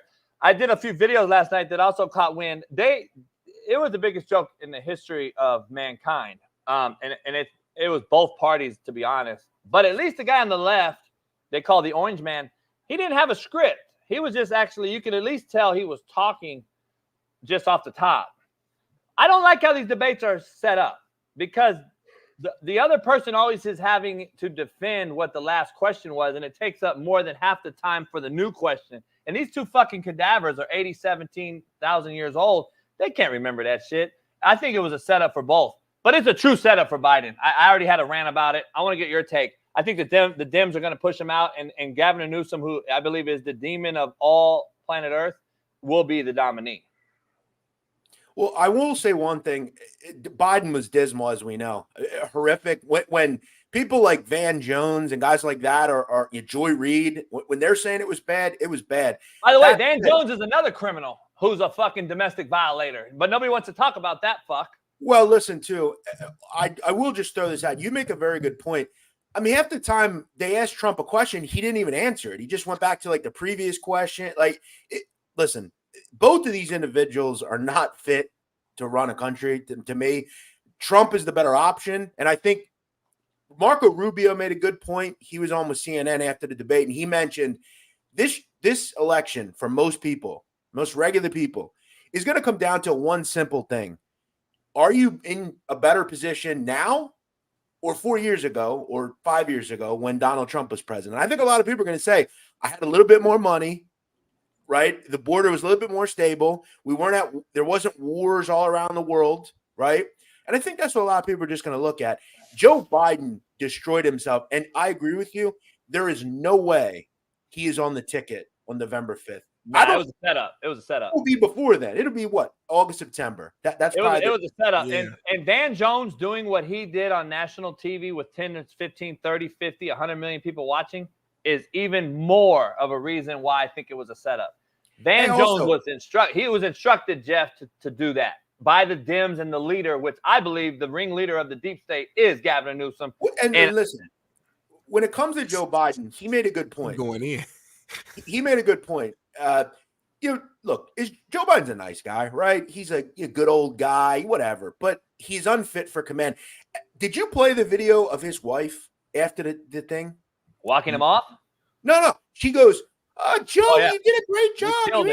It's like a little child who did good on his third grade test or something. You know? Did you hear fucking Kamala though afterwards just evade every question that what's his name from CNN was asking her? Oh yeah. And just defend this fucking imbecile that we just saw, the world saw. But to her defense, she has no choice but to do that. Literally, there's no way in hell your VP right now is gonna go on national television and say, "Oh, he was horrible." I can't believe come on now. I don't agree because I listened to that. Really? I didn't just hear that. I listened to it wholeheartedly because of the things that I've insinuated on this show today about Gavin Newsom. Hey, I just sent Bailey the clip of Jill. You gotta see this. It's hilarious. Yeah. That right there. Go back to that picture, baby. Can you pull that picture back up? Hawk Tua. That's exactly what that is right there. Hawk Tua. But anyway, let me go back to my rant real quick, Jeff. And my point earlier on the show, what I went in on and saying was, to Smitty's point, I believe Kamala, if you really listen, she clearly actually did go against Biden in several different ways without trying to really make it huge. She was like, if you listen and go back, she was like, well, we all know he started off slow. Well, you wouldn't start there you wouldn't say that. That's a little nuance, Smitty, that you got to really listen to. I'll be honest, I didn't hear this yet. I didn't hear this yet. Yeah. This is the reason why she has been told by the ringleader, Newsom, who's the head of the deep state, that's my gut feeling, that this is a plan. You all on CNN are going to say that the Dems are going crazy. If you watch CNN, the Dems are going crazy. I've never seen this many texts hit my phone during a debate. We got to get our leader out. POTUS isn't fit. Blah, blah, blah, blah, blah. Come on, homie. I've never seen that in my life. That was I got to tell you, I think Kamala Harris is the nominee. I really do. I think they're going to try to listen. I already debunked it, Jeff. I already debunked it. I dove too deep black, into she's a woman. It's too late. Fuck all that. He's like, I already told you why it ain't happening. It's a wrap. Hey, Jeff, if you didn't hear what I said, this is what I said. And I would love to get your take because I don't agree. I think that they exiled her as well because she was black, that's the reason that she's not doing it. Because when she took office, she was supposed to be the one person that was leading the black movement in the inner city, HBCUs, and the border. That was her title as VP. She has yet to do either one, and they have kept her from being in the inner city. They have kept her from her hometown, Jeff, is Oakland, California, which is the worst city in America right now. It's a third world. Why wouldn't you be back at home in the hood talking to the black folks? They have done this on purpose because they know Newsom is the replacement. But according to the same people on CNN, the guy John King, the older guy, he says that they have completely not allowed her to do anything. Yeah, that's my point. See, I'm glad you said that. That's my point. They've not allowed her because of the ringleader, Newsom, and this deep state situation. And I hate to joke conspiracy, but I'm just telling you, man, I told Smitty to start the show. I know an OG cat that's from the hood who used to smoke cigars with this dude 20, 25 years ago, downtown LA, who was later on appointed as the county commissioner. And he said, I've never been scared of a guy more in my life than this dude. And I deal with the mob and gangbangers for my whole life. This guy's a different level guy. I'm just telling you, this motherfucker is the demon. He is the placement. He is the deep state. This motherfucker is going to be the nominee. I would put my house on it. Yeah, listen, if you hear it, I mean, CNN is claiming this morning that Biden's team says, there's no basis of Joe Biden getting out of the election. They seem to be dying on that sword. So I agree. I don't think Joe Biden will be the nominee. That said, they seem to be steadfast. I mean, you even look at like the press secretary, that moron, like they all are all about this. You know, they continue to push him out there. It's a shame. It really is. He should be enjoying the last couple of years of his life. I don't get why you would want this job. That's like me pushing Smitty out in front of a bus. That's like me pushing my mom out and walking my mom out to the elderly house. Hey, Jeff loved that. He laughed a little too hard. Jeff loved the idea of me getting pushed out in front of a bus. I'm just saying, like a friend. It's like pushing a friend. It's funny you said that. Like that. It's like I'm walking my mom. I'm walking my mom into the elderly home and turning around and throwing the keys away. Like, this is what they're doing. Why would they ever push that man out there when they knew what he was going to do? They knew he couldn't even listen to a mic in his ear and reiterate the shit out. He couldn't read a script. He couldn't do anything. They knew that shit. And by the way, if you're really coherent, there was one attack as a debater. If I was out there, I think I'm a pretty good debater just talking shit, not a debater and political. You okay? But if I was a debater and I'm sitting there, aren't you bringing up you're a convicted felon every 5 minutes? You're a convicted felon. You're a felon. Why are we even talking to you? You're a convicted felon. You know he didn't do it one time. He didn't do it. But the issue Joe Biden has is his son is a convicted felon as well. So And that Trump brought it up. Trump brought it up. But like, I would, you could. But to me, just being a hustler, you could defend that by saying, "What am I supposed to do? Not defend my son?" Like any parent could say, "I could defend my son." Like at least you could win with that.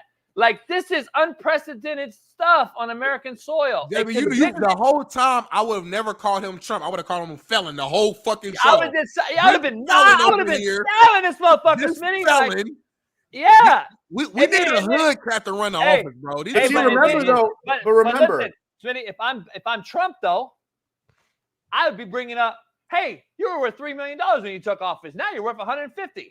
Like I'd be fucking jabbing that one. Like if I'm Trump, I'm over here. I'm taking jabs at your memory. I'm like, motherfucker, what's your birthday? Like the whole time, I'm just like being disrespectful. These dudes don't know how to argue for real. You know what's funny? I was charged with 8 felonies. Never got read my Mirandas. Never got arrested. Never did anything. I found out on Facebook through my agent. But anyway, obviously I beat all that. It's the same people who are defending Trump. Well, why does he have the felonies? Why? They defend him, but me, I'm a convicted felon, and I'm not. I don't have any baggage on my. I could clear a fingerprint right now anywhere. It's ironic that you'll defend a motherfucker that because of his status, his power, his status, over a motherfucker that actually beat the shit. If me and you got a rap battle though, I would use that against you though. I'd be like, you was a fucking felon 8 times because like, and then but I wasn't. See, I know, but like again, if you're debating somebody, you got to use that though. Go ahead. But you can't see that's ignorance. Charged and convicted are 2 completely fucking different things. I'm saying we was debating as presidents, JB. I get what you but then I would sue you for defamation because I wasn't charged. They lie all the time on the damn thing. But one thing lost in all this with this dismal performance by Joe Biden is it completely overshadowed the fact that they both lied considerably. Both of them. All of them. And that's the sad thing about this. All of these people, they love Trump and they love whoever. You're being fucking lied to by these people, right? All politicians are scum, all of them. These 2 right here, both scumbags. They're both going to fuck you every chance they get. That's the real issue here. And the real issue is in a nation of 340 million people, these are the 2 individuals that we have running for president. That's really more the sad I've been saying that for 8 years. I've been saying that for 8 years. Like 400 million folks in this country, and these are the 2 that we come out with. And then let's just add 3 more. Let's add 3 more. Let's say it is Newsom, who we all agree is a weirdo, fucking untrustworthy, crazy fuck that we don't know look at that psycho. That motherfucker is a demon. I'm just telling you. I know I'm a good judge of character. I'm just telling you. My gut and soul tells me that is a fucking demon. Let's add him to the mix. So this is the 3rd best guy we got. I'm not disagreeing with you, but why do you say that? I'm not disagreeing with you. It's just because I know some things. I'll get to that in a second. Let me ask you this. Let's add Kamala Harris to it. That's what I was asking. Let's add Kamala Harris. Jeff, let's add Kamala Harris to it. That's the 4th best person. And then let's add RFK. That's the 5th best person we could add out of 400 million people in this planet. I'll tell you what. Vote Cornel West. Cornel West is the best candidate on this ticket. He just is. Look into Cornel West. He'll never win. I don't even know who that is. Wow, so we all know that ain't going to happen, but I get it. There's always better candidates. The issue is they're never going to get in. It's because Donald Trump's never been a politician in his life and was the fucking president. So, like, that tells you RFK can't even talk. Like, what? He's as worse as Biden only because he has a fucking larynx problem, and it's even worse listening to him than Biden. Like, come on, man. I'm just saying, hey, you got my dad was shot by CIA. Like, what? Like, that's the best we got, Jeff? Fuck! I agree. Joe Biden was a disaster. I tweeted about this all last night. It was a real mess.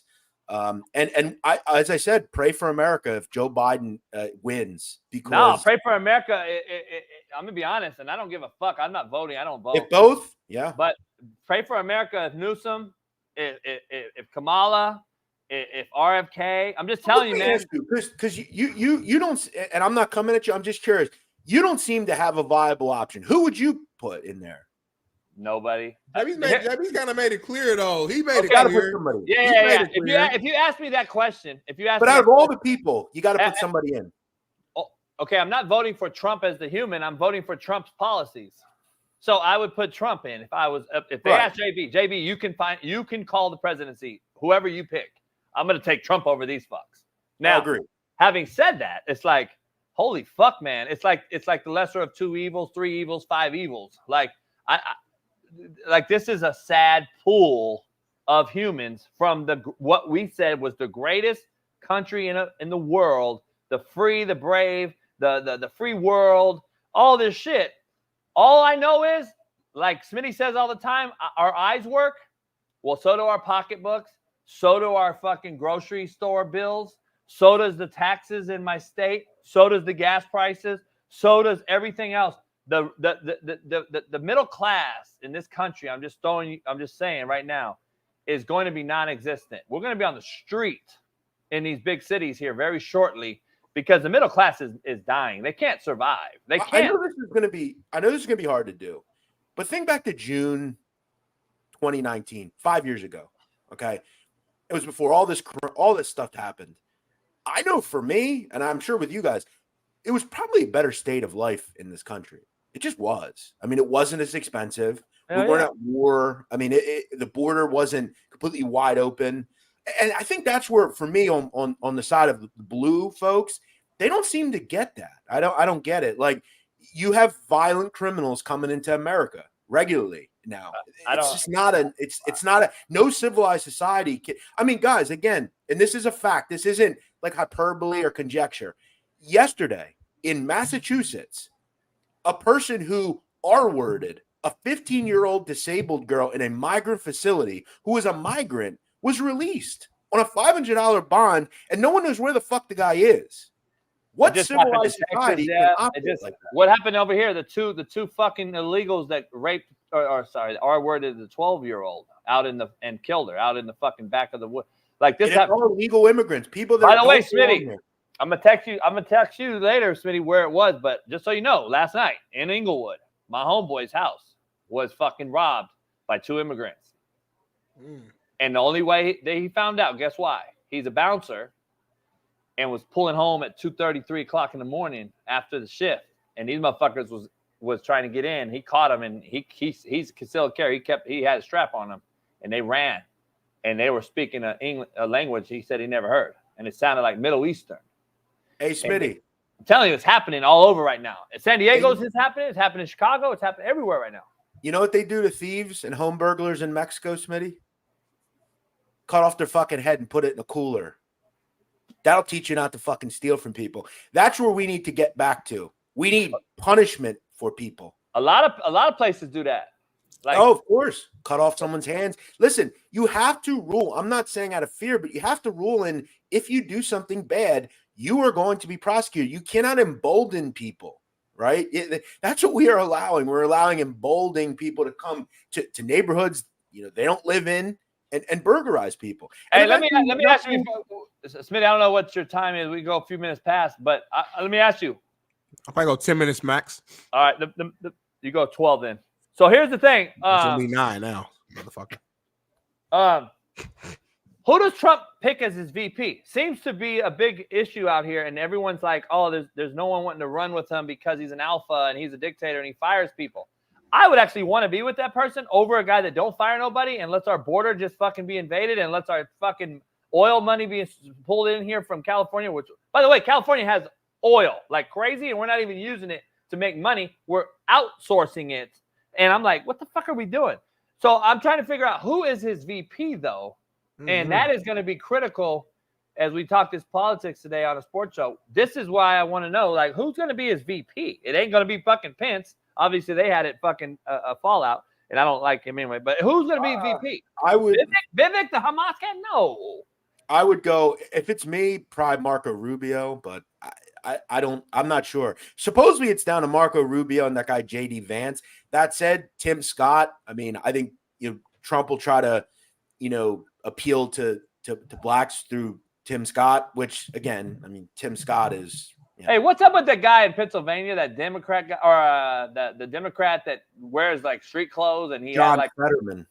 You know, I don't know how he got in office, first of all. But let me ask you. He's another lunatic. Yeah. But what's going on with him? Now he's switching. He's trying to go over on the other side. He's like, fuck, the Democrats are crazy. And he's going over to Israel and meeting with them. And he's doing all kind of shit. And I'm it was funny because I saw a quote this morning. His quote about the Biden debate was, chill the fuck out. That was his response. Essentially saying that we're overblowing it. It wasn't that bad. Hey, real quick, back to sports in the show. First of all, your take on the Bronny James to the Lakers. And then second of all, I want to get your take on where you think, because Philly seems to be the number one destination choice because of the cap space they have in the Paul George sweepstakes. Paul George is single-handedly holding about 10 people captive right now as we speak. And I've done this research real quick. So you know, Klay Thompson, CP2, Chris Paul, James Harden. These are just a few to name that have to wait on what happens with Paul George first. Is Paul George going to be a Sixer that can pay him the most money? I've even heard Lakers. I've heard Warriors. But for Warriors, though, you have to get rid of CP2 and Klay Thompson. Klay already leaving. Klay going to Orlando. But, dog, who's going to pay Klay Thompson? I think Jeff and I discussed this earlier in the year. Klay Thompson is a figment of what he was. There's nobody going to pay that guy. Why the Warriors are not going to keep him? That's the point. I know, but somebody has to still pay him somewhere else. I mean, he's still good enough to be on the team. He's just not a good number. He's not a number 2 no more. He's still knocking down threes every now and then. Well, where'd Paul George end up, Jeff?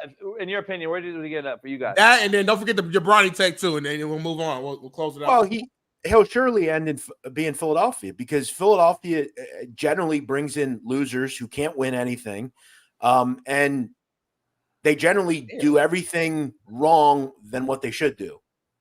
So absolutely he's going to come here. That said, LeBron James Jr., if you trust what I have to say, and I feel like I know college basketball pretty well, I ranked all these players. I did not have him in the top 60. That's my opinion. Okay. I'm looking at what the person does on the court. He's not a particularly strong primary ball handler. He's not big enough to me as far as on the perimeter either. He has health issues. It's not just like he got sick for a little bit. No, he had heart issues. Okay. That could be a long-term problem. Okay. Listen, I'm not going to say the word nepotism. Look, there were times when people said that I was the product of nepotism because of, where I was at some points. That's just how people are. I don't believe he is an NBA caliber player. That's just my opinion. That said, we'll see. It would very much surprise me if he has success at this level. I think LeBron James completely extorted the NBA essentially, and said, if you don't do what I say, I'm going to screw everybody. And hey, but as a kid without a dad and losing his father, wouldn't you give your left nut to drink a beer with your dad again right now? And that's where, again, if you're asking me from like a human standpoint, is it cool that a person will play with his father on the court? 100%. Yeah, that's how I started to go. I still look at my fridge with my dad's prayer card and say, I cannot believe he's not here. I can't believe it. I say the same shit. Yeah, that absolutely. part is awesome and cool as fuck. As a Laker fan, I would never made the move. The Lakers are a dying organization. This will be a thing that's just they're doing it because you rub my back, I'll rub yours. Your loyalty to the Lakers to end your career, LeBron, tells us we'll take care of you. We'll draft your kid. The issue I have is a rookie head coach drafting this kid at 55. Now, listen. But remember, who's going to get at 55 that's going to make a difference? Nobody. And that's the thing. Smitty I think it was Smitty that made that point. It was a very good point. This draft was horrific. Right. I mean, I'm trying to just explain. Someone explain this to me. Okay. You have a draft. Okay. You put it on Wednesday night. Okay. Fine. Why the fuck, first of all, do you put the second round the next night at 4:00 in the afternoon? Who the fuck gives a shit? Nobody watched that other than people like me. And I didn't even really watch it. I had it on in the background. Now, I also want to point out, this is where it's sad to me. Yesterday, ESPN SportsCenter account posted 7 LeBron James Jr. tweets Ask me how many they posted about any other second-round pick. None. Well, I'll tell you, 0. Yeah, there were other players. And that's where, to me, like, look, he was drafted. You want to take a shot on him at 55. Listen, I bet the over 49.5. It was the easiest bet in the world. It's insane that it was that high. And if the Lakers weren't in the 50s, he wouldn't have gotten drafted. He'd have been an undrafted player that the Lakers would have took a shot on. Right. It was destined that he would go there. That's why it was essentially a flip to bet it. That's more sad to me. There were a lot of kids that were really good players in the second round that got drafted. Do I think he has success? Probably not. That's just my opinion of what I see in him. But I've been wrong. I said Tyrese Maxey was a really bad pick for the Sixers. Ooh. I didn't understand it. So that was I've made my mistakes. Yeah. But like you said, I mean, to your credit, though, we don't know. You know what I'm saying? There's a ton of guys who we don't know. I mean, there's guys who went undrafted who became big-time players. Like Fred Van Vliet comes to my mind as a guy who went undrafted. And also, remember, I have more of an issue of the team that I root for, and I mean root for, which isn't really rooting. Dalton Connect was on the board, okay? You put him as the 3, okay? You replace Tobias Harris, who's been a fucking disaster and gets paid more than LeBron James. Okay, think about that at one point. You then pass on him and you take Jared McCain, a guy who, again, doesn't fit on this team. You have Tyrese Maxey already. It doesn't make any sense. It's the same reason why you don't take Rob Dillingham to me. Rob Dillingham, I thought, was the best scorer in this draft, really outside of Connect or Reed Shepherd. I just don't get the decision making. And throw in the fact the guy's more known on TikTok than he is being a fucking NBA player. What the fuck are we doing here? Yeah, and that was a steal. And that's why I'm kind of like, you know what, Lakers, we got it right with our first pick. You know, getting Dalton. That's a huge win. I didn't think he would be available at that point. So the fact that we got him, that to me, that pick was so damn good that it almost made you feel like, man, fuck, go ahead and grab Ronnie. Like, fuck it. Like, we've already won this draft. You know what I'm saying? Let me tell you, the 2 best picks of this draft, and don't laugh. Just let me explain, and then I know we got to go. Yep. Dalton Connect will score for a long time in this league, decade plus. He's Lou Williams. That's who he is. He's a guy that's going to jump off the bench, give you 20 quick. The other best pick in this draft, okay, and trust me, Zach Edey. That was a – and I'm going to tell you why. Here's why. We have to, and this is how you know someone doesn't know anything about college basketball or the NBA. If they tell you that Zach Edey is a bad pick, because they obviously didn't watch Zach Edey. He was a complete mismatch at every point, okay, at high-level college basketball. And he'll be a mismatch in the NBA. Remember this, too. He is 7'4", nearly 300 pounds, and he essentially played every game, entire 40 minutes. He is one of the most conditioned athletes at 7'4" you will ever see. He's not Taco Fall, okay? He's going to get on the court and he's going to play. And remember, he loves basketball. You can see that. You can see that he oozes basketball. That's all he talks about. That's all he wants to do. And he wants to get better. And at the next level, putting him in an NBA weight room, getting better conditioning, even better than he already has, getting some muscle. Zach Edey is going to be a good player. And put him in that pick and roll with Ja Morant. Say what you want about Ja's off the court. Cool. On the court, y'all must have forgot. Ja Morant is a beast on that basketball court. So seeing them together, oh my God. I didn't see it initially with Zach Edey. And then I started looking at him and saying, wow, you know, for 7'4", he is incredibly conditioned physically. Like it's amazing that he can move that way at that height, that size. It's crazy to me. I mean, JB, I don't know if he can guard any center now in the NBA the way they play now with the being a perimeter heavy guy. Hear this, and I don't know that he's going to go out and step out and hit a shot. He ain't going to do that. He's not like a Hedo Turkoglu type of guy. He ain't going to do that. That said, I think he can move better than we think, right? And it'll take some time. He's going to have to get better at the next level defensively. But again, throw also Matisse Buzelis. A lot of people don't know who this guy is.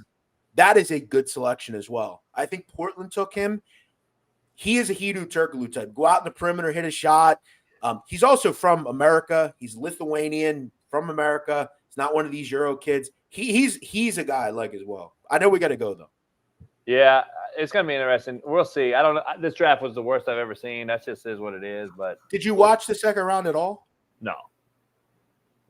There's nobody in this whole draft, in my opinion, that like. But let me ask you this. I started the show off yesterday, and we'll end the show right here. Smitty got to go. Is American sports dying? Is a question I asked yesterday. Steve said it's declining, whatever word you want to use. A Frenchman was taken again, number 1. Top 2. And yeah, I'm just saying year. I'm saying year back-to-back years. And to be honest, the NBA is led by foreigners like Giannis, Joker, Luka. I mean, I don't know. We can keep going on. Even the kid at OKC is I believe he's what? Canadian. Is American sports dying? Like, soccer was never an American sport. I want to be clear. Everyone kept bringing up soccer. No, soccer was never an American sport. By the way, speaking of soccer, remember the United States, who everyone told you was a sleeper at the Copa. They lost yesterday to Panama. They lost to Panama, bro. Panama. Panama is about the size of, well, I don't know, like Georgia, I think, maybe even smaller. Insane. This is a country that has tried to sell. This is why it's laughable when I see these goofy people. Oh, it's USA soccer. Shut up. But no, I don't think it's dead. I just think it was a bad year as far as talent.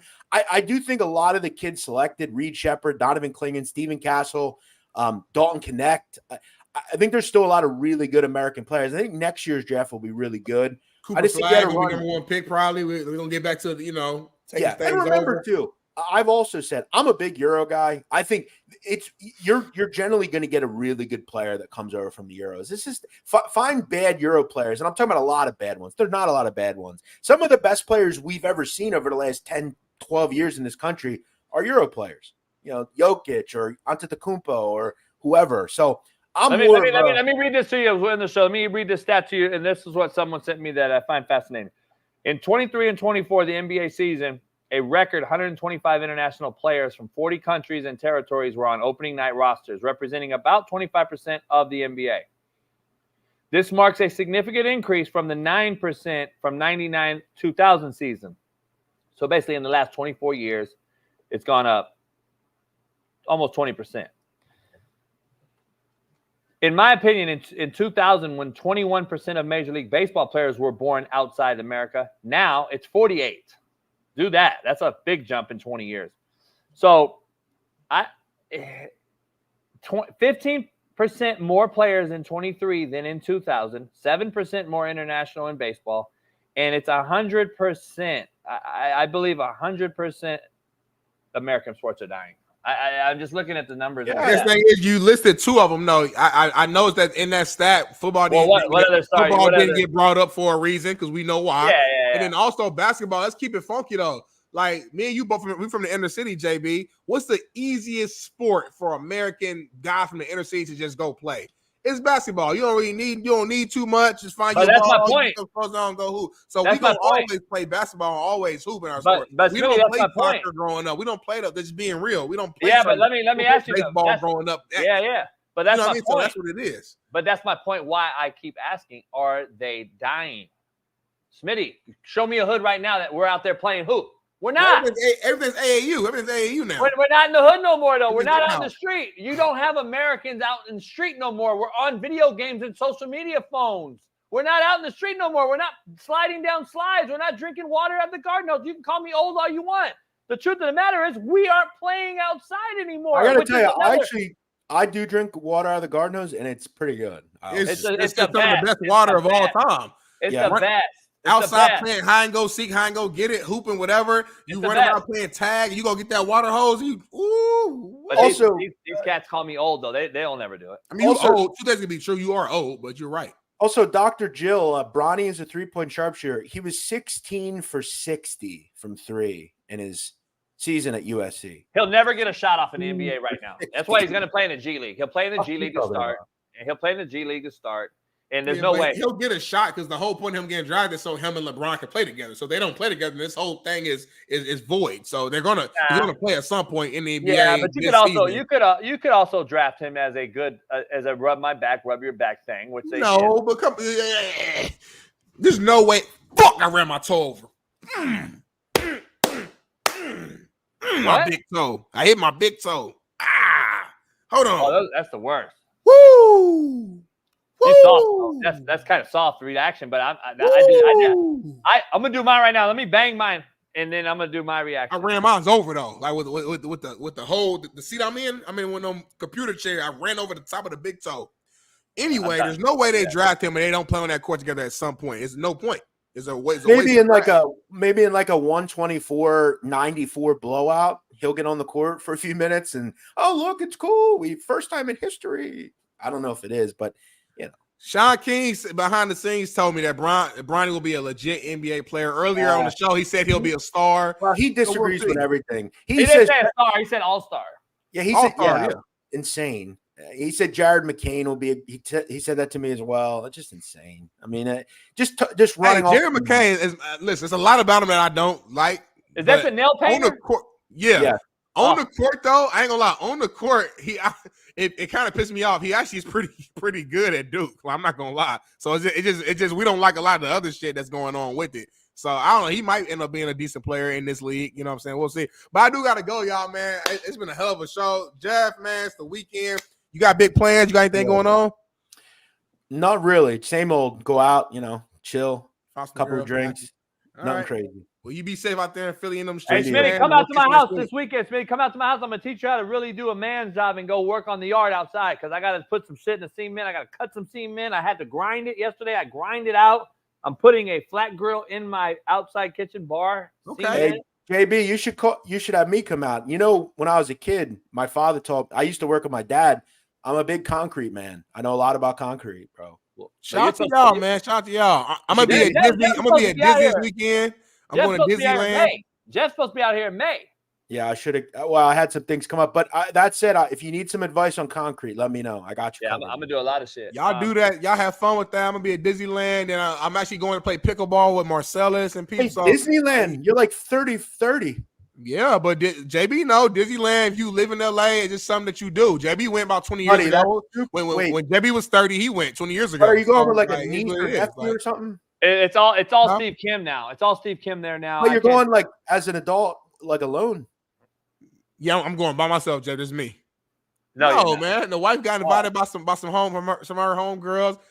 They bringing 8 people. My wife wants to go with her. We're going together. Be careful. Be careful, Smitty. The mascots, Mickey Mouse and all them, they'll grab you and take you in a tunnel. There's an underground tunnel that takes you to Mexico, and then you're trafficked. So I'm just throwing out there. I appreciate that, man. I'll be on the lookout for somebody who can pick up a 270-pound, 6-foot beast from the hood. I'm gonna see if they can drag me down there. We'll see how that goes. So I'll be on the lookout for that. And then I'm gonna go play some pickleball with my homie Marcellus. And then we'll be back to the grind, back to a lot of white people shit this weekend. Hey, we'll be in the studio. We'll be in the studio 3 days next week, Jeff. So we gotta get you on while we're in the studio. I don't think we've had Jeff on in the studio yet. Nah. He'd be scared. All right, then, Jeff. You have a great one. Yeah. You have a great one. Whining every day on the show. Yeah, you have a great show, Jeff. Excited to have you back on. I thought you were going to run from this smoke, but you're here, and we'll see you again next week. Run from smoke. I don't run from fucking anything, buddy. Bye-bye. Peace. All right, then, Mr. Nadu. Take us away. We'll see you Monday. Enjoy your weekend. Pound that like. Oh, by the way, hold on. We're giving away 10 bucket hats today.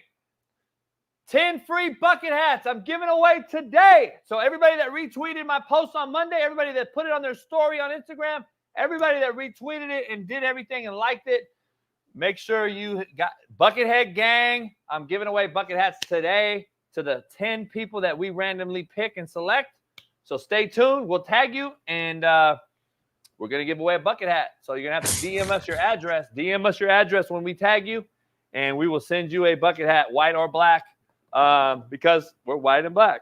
Address, social security number, and phone number, and we got you. So we on and the your ACH banking routing number. Yep, and account number. I know it's weird, but it's the new thing. You got to drop your ACH, your routing number, and your account number. Account number, yep. Yeah. I mean, don't worry. We're not doing nothing. Yeah. And then the 3 digits on the back of your card too. The 3 digits on the back of the card. The code, the security code. Yep, security code. Yep, and we'll be good to go. Why?